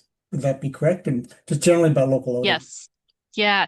Yeah. So, I mean, those things have happened before where we get somebody cancels a subscription and then they get, a box of DVDs in the mail where all of their journal articles that they have perpetual access rights to are just like on the DVDs. Then you're like, well, what do I do with this? Or where you cancel a deal and you have perpetual access rights to the content that you paid for during the years you subscribed. But in order to continue accessing it on the vendor's platform, you need to pay some kind of annual access fee. So the local load and our ability to load it ourselves really gets around that and also gives us a great deal of control in terms of like preservation, in terms of the content will always be there. We aren't going to remove it for any kind of political or business reason. So yeah, I'm maybe a little biased, but yeah, I do think local load is extremely important for all of the e-resources that we pay a lot of money for, to be honest. And yeah, and it allows us to have the same kind of level of control over those e-resources that we do over the physical resources in our collections by having them kind of in our well, maybe not as much control, but as much as possible by having them actually like in our custody is what I wanted to say, but maybe that's not exactly what I wanted to say. And yes, as Gabby mentioned, we will have a lightning talk specifically about local load for ebooks after the pet parade, which is very exciting. How exciting. Yes. All right. So thanks, Richard. I haven't seen any other questions come in, so perhaps we can move to break a little bit early so then we can get started with the pet parade a little bit early and not feel like we're rushed on the pet parade, because I know that is many people's we need lots of time favorite part of Scholars Portal Day. We can't rush the pets. Yeah, thanks, Sabina. So it's 25 past 2 Eastern time. So we'll take about a 10-minute break, full break. And then if you would like to see the pet parade, which I can't imagine anyone who wouldn't, but it's up to you, come back at 2:35 Eastern time and we'll start the pet parade then. But we'll start back with our full programming with the last of our lightning talks at 2:50. But pet parade, 2:35, got a break until then.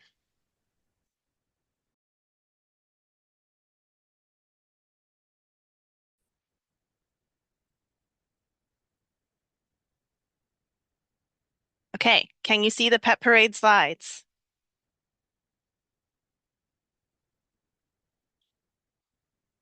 Yes? All good? Yes, they look great already.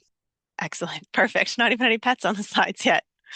All right, here we go. Pet Parade 2026. Starting with Ernie. Ernie is a 7-month-old fluffy brown cavapoo with white nose, white chest, and white tips on his feet and tail. He loves outside time, chewing on whatever he can find or barking at inanimate objects. And here you can see Ernie crouching behind some green cones in the photo on the left, prepared to pounce, and also in the photo on the right, lounging in the grass and munching on a big stick. And these photos are from Annika at Okal.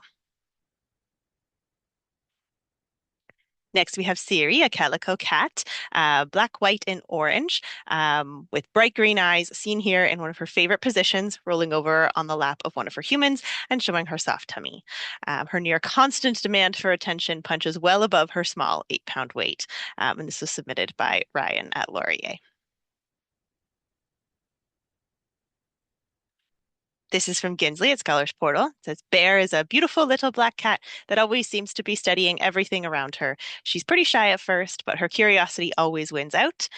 Cat sitting her for my neighbor occasionally. And here we can see Bear is lounging on the top of the kitchen table, posing, looking right at the camera, looking very elegant. This is from Stefania at Scholars Portal. It says, my 2 cats are named George and Lola. George is 6 years old. He is a gray cat with white spots, and he loves to eat. Lola is 5 years old. She is a colorful cat with various shades of brown and black, and she's a construction kitty, helps with home projects, which I love. I've never heard that before, and I think it's wonderful. So we have a few photos here. At the top left, we have Lola sitting on top of some kind of shelf, it looks like, with her legs and tail hanging off the side. Her expression looks a bit like she's been caught doing something she shouldn't. The photo underneath it is George curled up on the couch, posing for the camera. And the photo on the right, we have both of them together, curled up on a duvet. George is looking very, very serious in this photo, but Lola is sort of flopped over, looking a little bit silly, very sweet. This is from Ellie at Okal. This is Vinny. Vinny is looking very unimpressed as he's trying to nap on my lap while I watch TV. Vinny is a 12-year-old large orange fluffy cat who loves to cuddle. And in this photo, Vinny is lying across a very beautiful quilt with his 2 big front paws, very lion-like, just sort of stacked on top of each other. Very, very sweet. This is from Lynne at McMaster. This is Judy, a 7-year-old brown Labradoodle. The photo shows her running across a frozen Coots Paradise in Hamilton, and Judy loves snow and cheese, which is so wonderful. Judy is so fluffy. She looks very happy to be bounding about on her snow adventure with her little tongue sticking out. She's going places. This is from Adam at York, who says, this is Wyatt. He's an English Springer Spaniel, and I've had him since he was a puppy. His prized possession is his ball, and his favorite activity is swimming in the lake. He just turned 4. Happy birthday, Wyatt. A very big birthday, the big number 4. I also love swimming in the lake. And Wyatt is a very dignified looking dog. He's got like really great sitting posture here. His super curly brown fur around his ears it's kind of giving like an English lord's wig for court or something like that. And he's got really fluffy speckled white paws too. This is from Jacqueline at Scholars Portal, the newest pet in the Scholars Portal family, maybe. This is Frizzle, who is a baby Leckford gecko. Her middle name is Rose Quartz because she has a bit of a pink undertone. And this is Frizzle visiting Errol, age 10. She likes to climb onto your neck where it's warm. And Frizzle is very, very small. But from what I've heard, she has a big personality, lots of attitude, I think, from what Jacqueline has said. She's sort of about the length of your hand and has very, very pretty pinkish scales with some brown spots.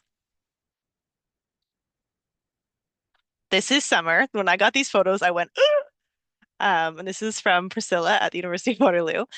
So Summer is Priscilla's parents' dog. She's a brown miniature poodle with lots of sass. She's sitting and looking directly at the camera and wearing a pink dress. In the first photo on the left, and then the second photo on the right, Summer is lying on a colorful striped duvet cover. She looks absolutely delighted to be in this year's pet parade. She's got a really big smile in the first photo, but looks like very demure, very composed in the second one. It's giving like girl on a summer book cover or a movie from the 2010s. This is from Sanya at TMU, and this is Buddy, beloved tabby cat. I was so excited to find this beautiful 1950s chair in my local Buy Nothing group, but not as excited as Buddy, who immediately claimed the chair as his own. And here in the photo, Buddy is curled up on this beautiful dark wooden chair with a green cushion. His little white paws are sort of all gathered up together. He's got this expression of shock, like you just told him a really, really good piece of gossip at the afternoon tea, which I love. This is from Lisa at RMC, and this is Lenny, who's a 3-year-old golden retriever. As is typical with his breed, Lenny is happy all the time. He literally smiles, as you can see in the photo here. She said, "We've never had a dog like him before. He's an instant mood booster." I love Lenny. I'm obsessed with Lenny's vibe here. I'm a little bit biased. I'm a golden retriever girl, but I do think we should all be more like Lenny. And in this photo here, he's curled up on the couch, looking kind of like sideways at the camera with a very sweet, goofy grin. I would love to hang out with Lenny. Next up, we have Maggie, submitted by Julia at Scholars Portal. And Maggie is a 2-year-old wire-haired pointing griffin. Maggie's a happy furry girl who loves high fives, road trips, search games, and unfortunately, napkins off the ground. Sigh. Socks and corners of wooden tables. It's a good thing she's cute, she says.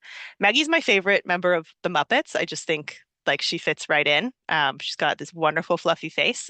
She looks like she's growing her bangs for the summer, and she gives really great high fives, as shown in the bottom right photo here. She's like a salt and pepper coat queen, and she's leading the movement and going gray naturally and gracefully. And this is from Alex at Oakle. Binks is a 4.5-year-old void cat who likes to sleep and likes to tuck himself into the blankets whenever possible. Laziness is the name of the game for this beast. And so in the bottom picture here, Binks is sort of half covered, half emerging from a very fluffy white blanket, looking a little sleepy. But the second photo on the right shows a less lazy side of Binks, I would say, as he seems to be in the middle of fighting a stripy blue pillow on the couch. Staple remover teeth are on full display here, ready for battle. This is from Amber at Scholars Portal. Says, enjoying a good morning. This is Spice, a little pug with like the greatest morning face I've ever seen in my life. This is what I look like when I wake up. Just like too early in the morning to be doing anything. Spice is just sitting here like a human on a park bench, tongue out, having a great time.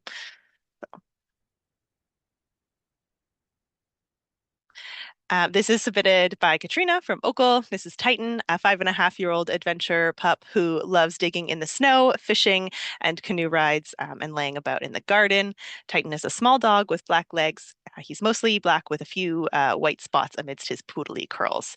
And here we have a couple photos. We have Titan out for a peaceful canoe ride, just sort of peering over the side, sitting on a very comfy red chair with a nice pillow in the back. And then in the last one is just like absolutely covered in snowballs.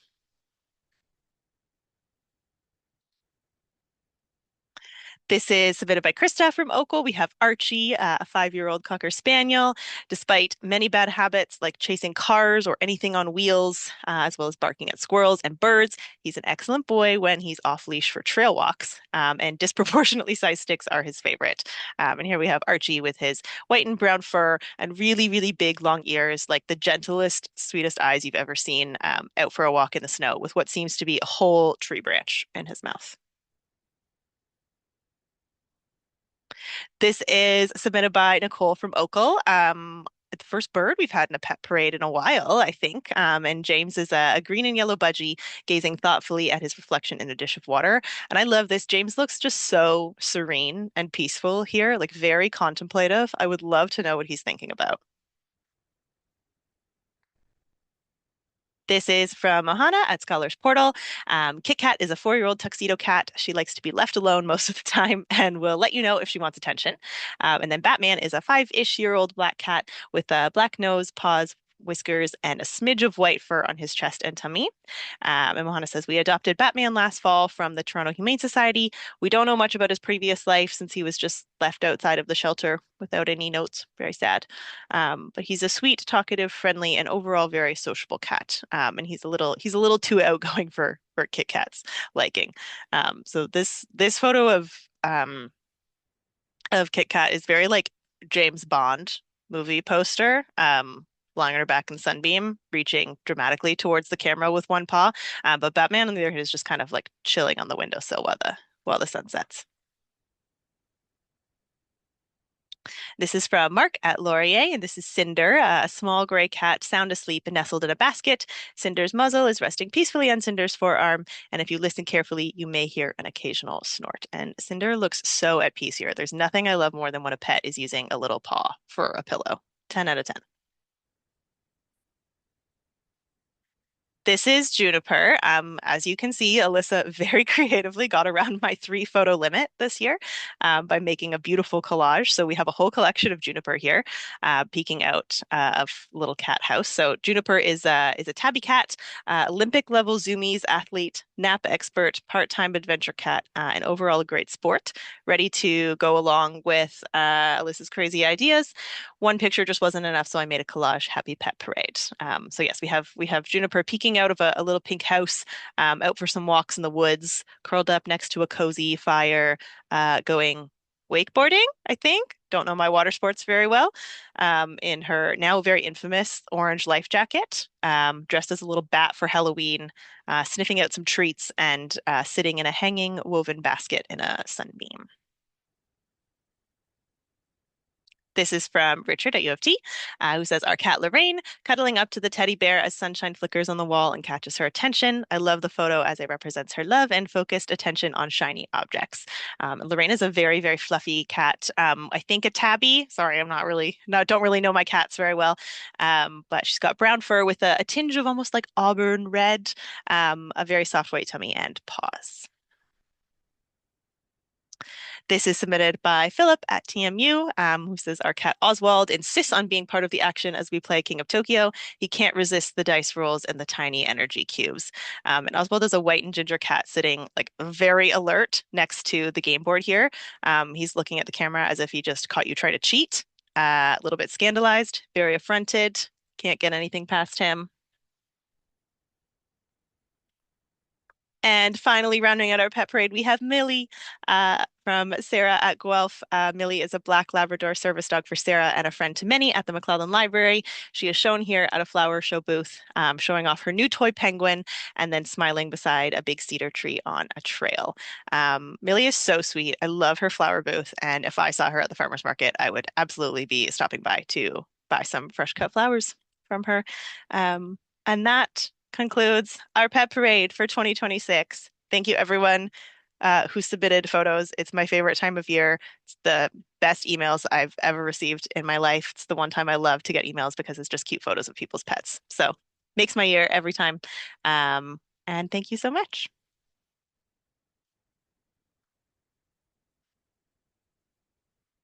I see there are over 100 comments in the chat, which is great. We had a really lively reaction to the pet parade, so that's amazing. The pet parade is always an extremely difficult act to follow, so I do always like to apologize to whoever I schedule to go right after the pet parade. I'm so deeply sorry, but we're going to have our last few lightning talks, which are going to be excellent, very worthy act of following the pet parade. So I'm going to pass it over to Katrina, who will moderate this session and introduce our speakers for that. Brave speakers to follow up the pet parade. Thank you everyone for joining us, and thanks as always, Gabby, for your most entertaining narration of the pet parade. We'll be starting off our last round of lightning talks with Adam and Jessica, who are going to be speaking to, as mentioned earlier, local load for ebooks collections with Scholars Portal. I'll turn it over to you both. And just a reminder to folks, if you do have questions, feel free to drop them in the Q&A module in the Zoom toolbar. Otherwise, we'll see if we can take them up at the end of our lightning talk round. Thank you. And I regret that Wyatt a few minutes ago left the room because he had enough of Scholars Portal, I guess, and it's gone elsewhere. Today, Jessica and I will be talking about a service offered by Scholars Portal for creating Alma Community Zone collections for smaller ebook collections purchased outside of consortial arrangements. The focus today will be on a small publisher, Live Places Publishing, and I know a few local schools have purchased some of their collections, generally released as annual sets. Whoops, get arranged here. There we go. So with any smaller independent publisher, a few questions immediately came to mind from both a licensing and an e-resource management perspective. How stable is the publisher? How stable is the platform they are using? And how experienced is the publisher with IP authentication and proxy access? At the time, LibPlaces was using an in-house platform for access. We didn't know much about their financial stability, and we didn't know how much experience they had with IP authentication and proxy access. Combined, these challenges raised concerns about how much effort might be required over the short and long terms for supporting access to this content. However, a bit of poking around in Alma's community zone uncovered something for us at York that helped allay these concerns.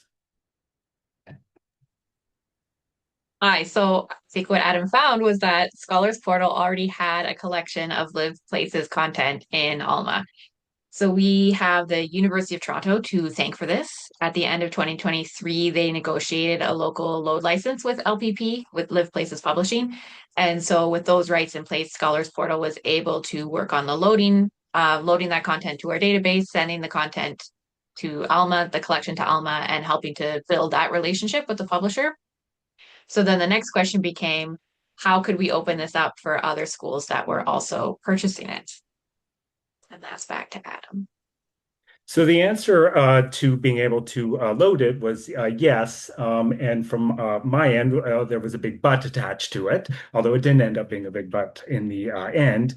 So the situation wasn't quite ask and you shall receive. In return for my ask, I received an ask in return. Could York help with transmitting the MARC records in ebook PDFs from the publisher to Scholars Portal? I tend to react with worst case scenarios swirling through my mind and was certain making this commitment was going to be both time consuming and painful. But in fact, Scholars Portal has some pretty well established procedures for managing some fumbling people from people like me and walk me through things quite methodically.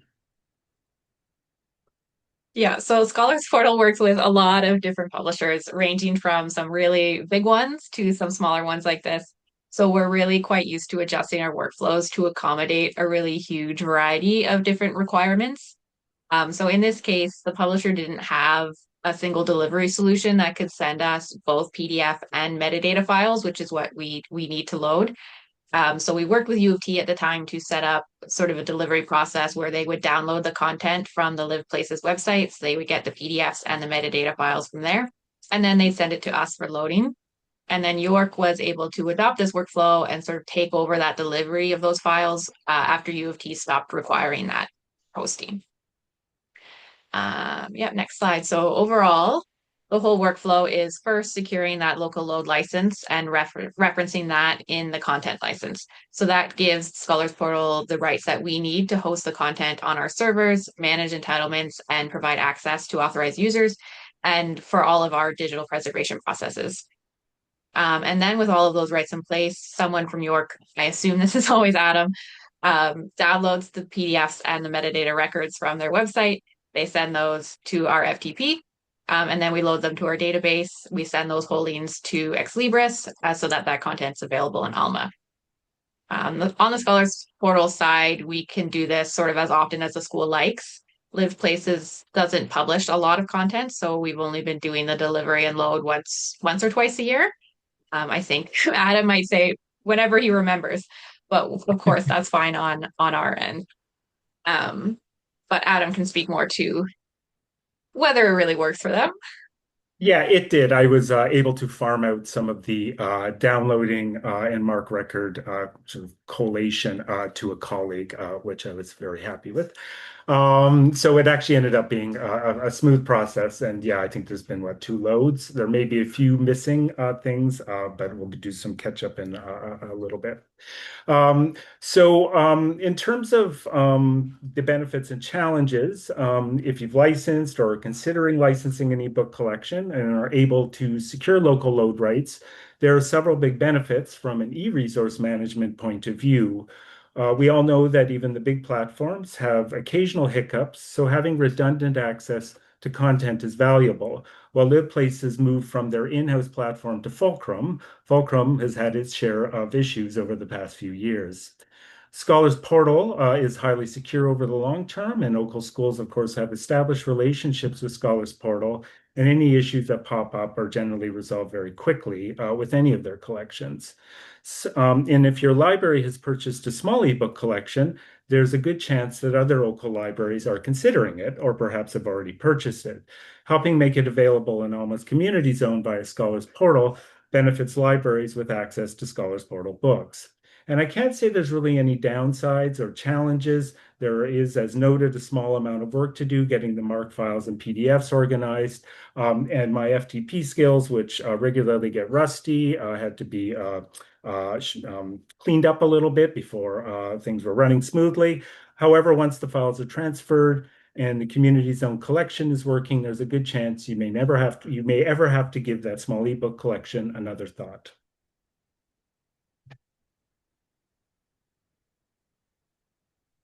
And I don't know that there's time for questions, but maybe at the end and we can watch the Q&A.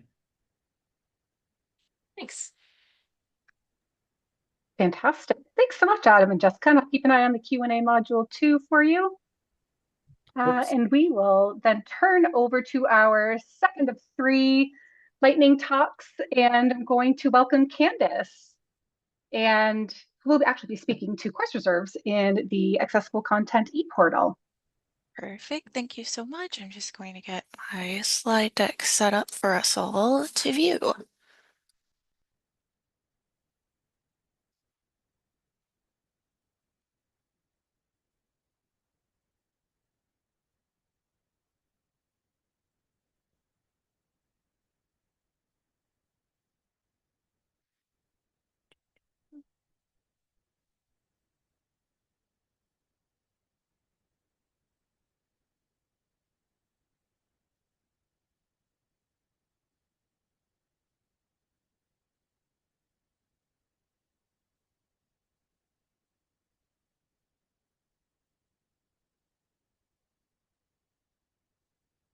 All right, great. So thank you all for joining. This afternoon, I will be speaking to the Course Reserves Sourcing Project, aptly titled From Syllabus to Scholars Portal, Sourcing Course Reserves in the ACE Portal. So a bit of an overview of today's presentation. We'll be going over the project background, process, results, and next steps. And then if there's time, a brief Q&A. I'm also happy to answer questions as they populate in the Q&A section of chat. So I'd also like to preface a bit just to introduce Scholars ACE portal, or the Accessible Content e-portal, and that's a repository where accessible versions of course materials are uploaded from community contributors, typically from each OCL University library. So OCAD's print course reserves collection has over 100 monograph materials along with a selection of DVD titles. Previously, our alternate formats of these titles weren't documented in any sort of inventory. We wanted to identify which one of these titles did not have or did have accessibly formatted digital files available. And this would streamline the process for any students, faculty, and staff, eligible borrowers in need of accessible versions. So to start this out, I created an Excel spreadsheet, imported data from our ALMA reports, and this populated the bibliographic data for each title currently in the course reserves.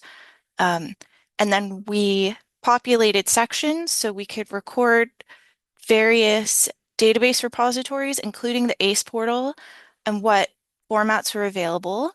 And during this time, Louise Charlebois from Seneca Polytechnic's Library and Information Technician program was able to assist in conducting a shelf inventory just to triple check that all the titles that Alma was pulling and telling us were our course reserves were in fact in place and loanable and part of our course reserves. She was also assigned an ACE portal token, and this is essentially an ID that would allow authorized users to search for records currently available in ACE for institutions to download. And that would just match to see that if there was a corresponding title, there were files available for the purpose of accessible formats distribution. And once this data was searched, the file types available were noted in the spreadsheet. So say there was a black and white copy of a tagged PDF, that was also marked so that we knew which file types could be distributed. So as a result, all of the titles that also were available through the ACE portal were identified. So of the slightly over 100 titles in our print course reserves, 35 currently are available in some form of an accessible format in ACE. So this represents about 1 in 4 titles, or slightly above 29%. And we are working to duplicate this process throughout the start of each semester here at OCAD University, just as the course reserves collection is anticipated to change over the years. It helps us streamline things just to make sure that if, say for instance, a record is removed from ACE for whatever reason, that data is accurately reflected so we know where we might have to source from another repository. And since this project is ongoing, in addition to checking the ACE portal, we've also identified Access Text Network, which is an American accessible publisher database repository. They tend to have a lot of popular titles available, as well as Arrow, so the Alternative Education Resource Repository for Ontario, and CELA, which has recently opened up its Educator Access Program, which would give the ACE coordinators and authorized users the right to download on behalf of requesting students, as opposed to previous procedures where we would have to give eligible users instructions to create their own accounts and download the material directly. So that helps speed up the process that way so that we're not having to spend additional time where there may be barriers to folks downloading the material. So that concludes the project so far. And I'd like to thank you all so much for listening along. If there's any questions, I'm happy to take them.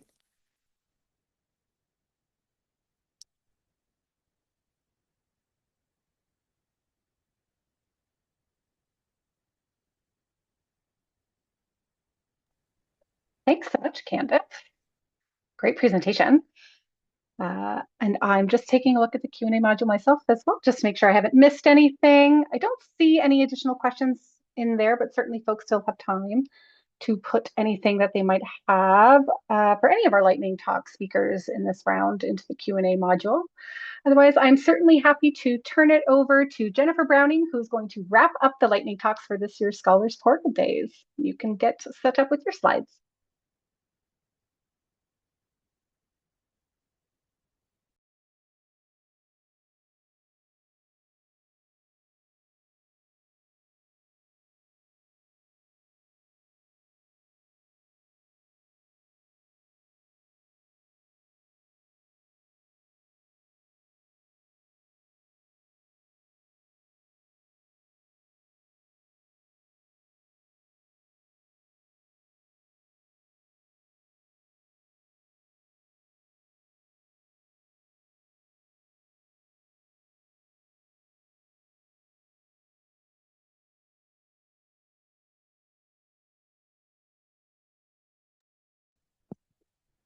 No worries. I'm not sure, we can't hear you. I'm not sure if you're trying to speak with audio. We can see like a lovely floral picture, but I don't we don't see you and we can't hear you. might be easiest if you have it on hand. If you wanted to try to leave the meeting and then come right back, I'll let you right back in, I promise. Oh, there, no, we got you now. Okay. Okay, here I am. And can you hear me?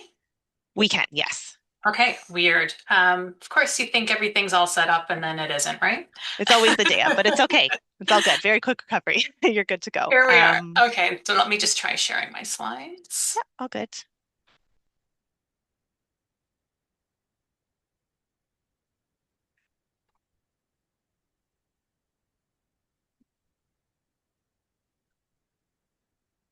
Okay. Yep. Perfect. Great. Okay. Sorry about that, everybody. So over the past 2 days, we've heard so much about the wonderful ways that we collaborate as a consortia. And so I'm hoping that this presentation will allow us to zoom out a little bit to consider the nature of collaboration more broadly and why strategic collaboration is fundamental to our library's systems and our services. So today specifically, I'll be talking about research that I've been conducting during my sabbatical as North Nord's researcher in residence. For this research project, I've been applying collaboration theories within the specific lens of shared print and collective collections partnerships. But today I'll be speaking about strategic library collaboration more broadly and within the specific context of our OCL and Scholars Portal collaborations. So what is strategic collaboration? This is the organized and intentional effort for distinct groups or institutions and the individuals within these groups to work together to achieve a common goal. In some cases, collaboration is required when partners need to work through a shared problem or resolve potential conflicts that might arise by virtue of their partnership. In other cases, collaboration might be needed to advance a shared vision that could not be achieved without the participation of individual partners coming together. For OCL and Scholars Portal, their individual member libraries agree in the value of our collaboration, that the costs involving membership fees and the allocation of resources and staff participation is worth the investment due to the benefits provided by this type of strategic collaboration. Member libraries invest in time and money with their budgets and staff participation because they realize that through their investment in the shared vision, they will get something out of it in return and will contribute to advancing the shared vision. The nature of collaboration implies interdependence on the partners involved, and this interdependence is what contributes to what we call the creative potential of the collaborative effort, meaning that we rely and depend on each other's individual strengths and contributions, what we uniquely bring to the partnership, to produce creative solutions to achieve shared goals that we could not accomplish on our own. So this then leads to the notion of collaborative advantage. This concept means that interdependent working arrangements simultaneously protect and integrate partners' uniquely different resources to further joint collaborative goals. It's essential for partners of collaborations to be clear about our expectations of what can be achieved. While consensus isn't necessary, broad member engagement can set rules for how members decide on what to collaborate on and when. And these agreed upon conditions and practices can allow for momentum building to ensure projects and initiatives are completed within an agreed upon timeframe. These theories put a finer lens on the culture of collaboration in our partnerships. So for example, we can better assess the collaborative constructs that OCL and Scholars Portal are built upon by considering the advantages that we gain from our collaborative partnerships and how the structures of collaboration impact outcomes. We can determine if there are opportunities or gaps that might need to be identified and potentially addressed to improve the collaboration. So this then leads to the notion of collaboration paradox. The concept of collaboration paradox allows us to identify conditions that might influence collaborative outcomes. These paradoxes are not necessarily binary, as in either or good or bad.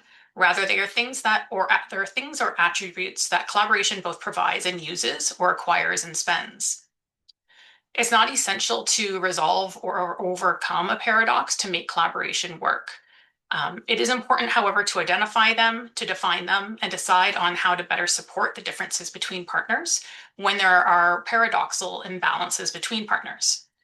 An example of this is when very large libraries may be able to contribute more resources to an initiative than other partners, or when a certain library has a set of skills or specializations that other libraries might not have. In the end, it's important to acknowledge these differences and how the function of the organization relies on them. This allows other partners to enhance their participation in the collaboration by perhaps bringing other attributes to the partnership. So just for a few examples within library contexts, I've identified a few paradoxes that might be common to our collaborative culture within OCL and Scholars Portal. I'll just speak to a couple of these in the interest of time. So the first being priorities. This is an alignment on, there will be an alignment on what our priorities are, the things that are obviously in alignment with the collaborative vision, but there's also a misalignment of priorities too. An example is a tendency to focus on too many objectives or ideas without making progress or momentum. And some partners might feel that program X is of most importance, while others think that program Y is most important. Both might be correct, so it's important to be clear about priorities and how we decide what to prioritize next. Another paradox we might see relates to skills and expertise. Again, collaborative partnerships can both expose and leverage the skills of library staff. By participating in working groups and subcommittees, many OCL members are able to share their unique skill sets to contribute to the program, while also gaining new skills by virtue of the collaborative grouping. So I'm curious to know if there are other paradoxes that you can name for our collaborations, and you can feel free to enter those into the chat. All of this provides us with a way to see common patterns that color our collaborative culture and to identify threads that might be forgotten that we can tie off or cut away. So library collaboration is part of our nature, but there are factors that impact collaborative advantage and characterize collaborative experiences. Common patterns are things upon which library collaboration are built. The loose threads are factors that might impact collaborative advantage that I discussed earlier. So some common patterns we may see are that, of course, our libraries have a history of working really well together, and we do it well. Our libraries are inherently non-competitive, and our libraries have invested in staff who stimulate the culture of collaboration. While some loose threads might be that often we talk about things a lot, but we have problems actually taking action. Where do we transition from talking to doing the work? The opportunities of identifying small achievable goals that incrementally lead to the shared vision. And perhaps there's a prioritization paradox where we want to prioritize all the shiny objects, all the new things that are coming up, and it's hard to decide which one to implement. I listed trust here on the common pattern side, which can be a tricky one because it can easily become a loose thread if any of the other common patterns break down or if any loose threads are left dangling. But inherently, we trust in the process of collaboration to get things done that we can't do alone, and that we can address breakdowns in the patterns or tie off loose ends by building in touchstones or realignment activities. Things like program reviews, annual reports, and strategic planning exercises in OCL are examples of where such gaps can be identified and accounted for. So just to wrap things up, I'll make note of a few things that are woven into our collaborative culture in OCL and Scholars Portal. Yesterday, I really enjoyed Emily Tuff's opening remarks, which emphasized the strengths of our common thread and the value of Scholars Portal and OCL collaborations that we take part in. Similarly, Amy Greenberg detailed the collaboration tapestry that makes up OCL, the organizational structure, the strategic priorities, and the current initiatives that comprise of our complex collaborations. Of course, any collaboration partnership has both its strengths and its challenges. At any time, there might be conditions that might delay accomplishing objectives along the line, such as a misalignment of priorities, changing in staffing, resource imbalances, changes in the academic sector, or other structural weaknesses. Like with identifying collaboration paradoxes, successful collaborations incorporate processes that allow for timely reflection and accountability for all involved in the partnership. OCL and Scholars Portal have a longstanding tradition of collaboration where, as an organization, it relies on its members to achieve its strategic vision and goals. Similarly, its members rely on these for important services and programs that we use every day to benefit our staff and our users. As a whole and individually, members agree to the value of our collaborative effort and that the investment is in contributing to this is worth it because of what we get in return. This is the collaborative advantage in action. So this is shown, in Scholars Portal through some of our longstanding trusted services, such as the ACE portal, Borealis and Odyssey, and at OCL with our consortia licensing of e-resources and with our Omni discovery platform. As well, there's expansion of services and new investment that both OCL and Scholars Portal are doing. And I've listed a few of these here, such as Scholaris, and of course the emergence of Scholars Portal journals, and then now connection with CRKN. Yeah, just a few of those services that we are kind of building on and expanding on. OCL and Scholars Portal relies on its membership to drive the prioritization of any existing or new service. In turn, libraries rely on OCL to organize these efforts in a way that leverages our collective strengths and works within these spaces of the identified collaborative paradoxes. So all these things are woven together to shape our culture of collaboration. So just a few questions as I leave. How would you define our culture of collaboration in OCL and Scholars Portal? What are our strengths as a collective? Where might where might we be able to improve? And what does thinking OCLy mean to you? So thank you. Thanks for your time today.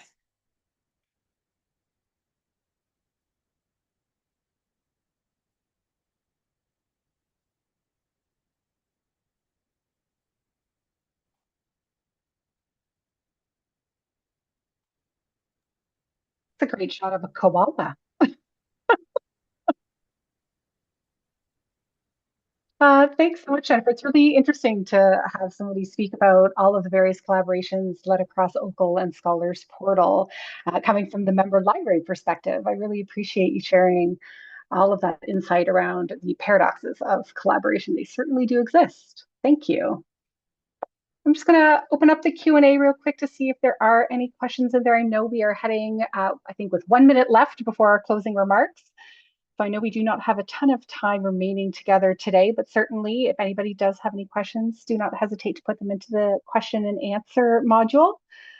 Otherwise, I am certainly happy to turn it over to Gabby or Sabina, or even if Lynn is ready for closing remarks. Pass to me for a brief moment, and then I will pass it Great. to Lynn and Andrew.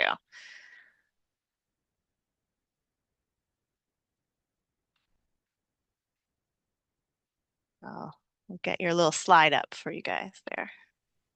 Okay, thank you. Love that background, Andrew. Very nice, very nice. Better than my messy office. Okay. All right, go for it. We're good to go. So hello, everyone. I'm Lynne Serviss, and I'm joined here today with my colleague, Andrew Colgoni. And together we are the co-chairs of the OCL Scholars Portal Subcommittee. And this committee advances OCL's strategic priorities by providing a forum for discussion of the delivery of Scholar Portal services. So each year as chairs, we have the privilege of delivering the closing remarks for SP Days. And this year's theme, the common thread, invites us to be curious while also asking us to be stewards of tomorrow's academic libraries. In looking forward, we need to decide what to mend or make new and how to craft and create a sustainable future with intention and care. And I have been thinking a lot about this idea, this central idea of craft.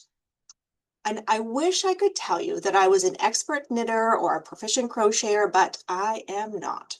However, earlier this week, while doing a spring clean of my office, I came across a growing pile of work notebooks that I have collected throughout my career.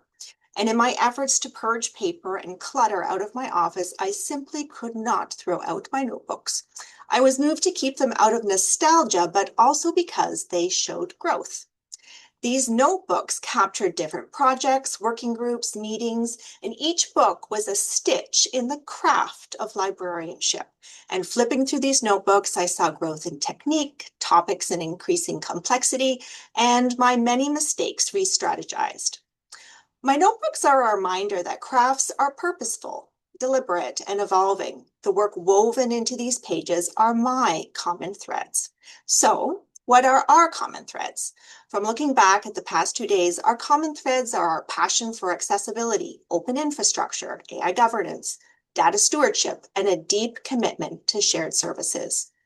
As Emily Tuff said in her opening remarks, the Scholars Portal common thread is strong because we are all here together. Our relationships and shared commitments are the threads that bind us, and stitch by stitch we learn from each other as we weave together the fabric of our collective work. Day one opened up with an excellent presentation by Lauren Collister, who encouraged us, especially when we feel overwhelmed, to use our hands and make and create. She reminded us that when making the craft, the whole, is greater than the sum of its parts. She introduced the idea of fearless knitting, this notion that fear of messing up should not prevent us from trying. Like in knitting, we can always step back, find the mistake, and try to fix it. The key strategy is understanding what is permanent and what is fixable. Lauren also challenged us to envision the outcomes we want, and I really love this. What small changes, can we model in our conversation that shift our thinking or practice? So let's craft our future by starting to name the future we want to see. Like the t-shirt, everyone watches women's sports. Perhaps it's time for a t-shirt that reads, "Everyone loves Scholars Portal," because I know I would wear it. Our lightning talks continue to echo this theme of craft. The first presentation talked about the value of distributed work across libraries and highlighted an example of how we can collectively make resources more accessible. The second emphasized the importance of collaborative approaches in coordinating AI governance and open access publishing, and reminded us now, more than ever, we have an opportunity to lead together. We then learned how Borealis supports research data collection, including a project that used the service to study how our little friend, the blue-spotted salamander, lowers its body temperature during migration. Then we heard about Market, a collective of students who maintain the Odessi data collection by weaving their way through data sets, contributing meaningfully to our shared infrastructure. And in the OCL update, Amy Greenberg offered a beautifully woven overview of the efforts of OCL called A Tapestry of Collaboration.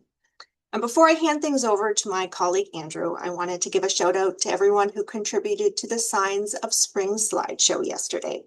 The first blooms of spring remind us not only of a new season, but of a chance to plant something new. Nurture what's already growing, and to find the common threads in our day-to-day lives. So over to you, Andrew. Thanks, Lynn. So when I hear about our common thread, because I'm of a certain vintage, I can't help but think about Weezer's Undone the Sweater song. But unlike the lyrics in that song, which you'll probably have in your head now if you know it, I think the very nature of our common thread means that if you pull on that thread, we don't unravel. Our sweater is strongly held together. And that's about all I know about the construction of sweaters. So I'm gonna, yeah, exactly. Please don't destroy it. So let's talk about day two. In Julia's update on Scholaris, we learned about many key improvements and developments in technical and community infrastructure. It has been growing rapidly with 11 new Scholaris institutions in just the last year, which is incredible, out of 23 total. And as the service leaves that early adopter phase, we look forward to future developments in governance, preservation, and adaptations to policy changes. And speaking of policy, Kay's lightning talk described ways to ensure compliance with funding policy through automated harvesting, with a recommendation to develop a concerted technical approach. And then we moved on to the weird and unexpected things that came up during all the AI projects, which were kind of funny, a lot of them. First, Stefania talked about using AI OCR models to make government documents more accessible and usable. And like so much about AI, there are both those clean stitches and snags. And as it turns out, working with these AI models is akin to dealing with a surly toddler that needs a nap.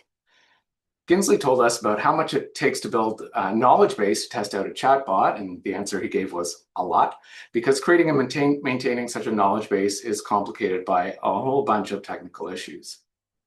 And then Gabby told us about audio to text testing, leveraging volunteer reviewers and structured evaluation, with an outcome of the transcripts being quite impressive overall, but presenting challenges with details. And this is the part where I cough to see what the transcriber does. Wait for it. Cough, she wrote cough. And then I say thanks for watching. We'll be right back. From Scholars Portal, we got an update from Julia about the OLRC, 26 members and 2 new in the past year. We learned that the OLRC is very well used and growing and is projected to eventually need a petabyte of storage, which I looked up and is the equivalent of 745 million floppy disks, or the storage capacity required for rendering the movie Avatar. I don't bother trying to confirm any of that. Jessica talked about the national expansion of Scholars Portal journals in partnership with CRKN, which is another of our examples of an incredible provincial initiative that has grown to meet the needs of a much bigger audience. Our open access collection has grown to almost 7 million articles, which will help our users quickly answer if clowns are, in fact, quote, good for everyone. This service, like so many of our services, has proven to be, as Jessica described, too delicious to pass up, largely by a growing swarm of AI scraper bots, which is a theme across many of our services. And then Amber updated us on the GeoPortal redevelopment project, which the new GeoPortal is going into beta this fall and full production next summer, with a focus on continuity of service and expanded metadata. As for the pet parade, Lynne is paying me to say that Judy was the cutest pet in the whole parade. And then finally, to the lightning talks, we learned about a small local load from Adam and Jessica and the benefits of keeping your FTP skills sharp. Candace described a project using course reserves and accessible formats, leveraging the ACE portal. And Jennifer talked about the power and paradoxes inherent in collaboration and the collaborative advantage we have through OCL and Scholars Portal. So as we wrap up, I definitely need to thank, again, the planning team for Scholars Portal Days, chaired by Gabby Crowley, with members Sabina Pagato, Katrina Fortner, and Sarah Koish, and like us too. And I want to congratulate that group on the success of the past 2 days. You know, you've created a space for meaningful dialogue about the future of our collaborative work, and it's just good fun. And with that, I will say, on behalf of Lynne and I, thanks to all the presenters for their contributions over the past 2 days, and all of you for joining us. We hope to see you next year. Have a great rest of your day, and happy Pride Month. And that's it from us. Thank you both so much. I have a couple quick last housekeeping notes, reminders before I let you all go. It'll be really fast, I promise. But yes, that concludes Scholars Portal Days 2026. Thank you all so much for joining us again this year. Please take a moment to fill out the event feedback survey. There'll be a link in the chat. It's also in the slides here. Your feedback is really, really helpful for planning future events. So we really appreciate you taking a few minutes to share that with us. If you would like more updates from Scholars Portal, if you haven't had enough today, and learning more about what we've been up to over the past year, our 2025-2026 annual report is now available. So that will also be linked in the chat, and we'll send out an email with that as well soon. But you can have a first look at that. You can also catch more semi-regular updates in our triannual newsletter. The May newsletter was just released a few weeks ago, so you can check that out too. The SP team works really, really hard, and we have lots of cool things going on at the moment, so I definitely recommend taking a look at those. If you have any questions at all about this year's event or about Scholars Portal in general, please send us an email to help@scholarsportal.info. Thank you so much for coming. Have a lovely rest of your evening. Thanks, everybody.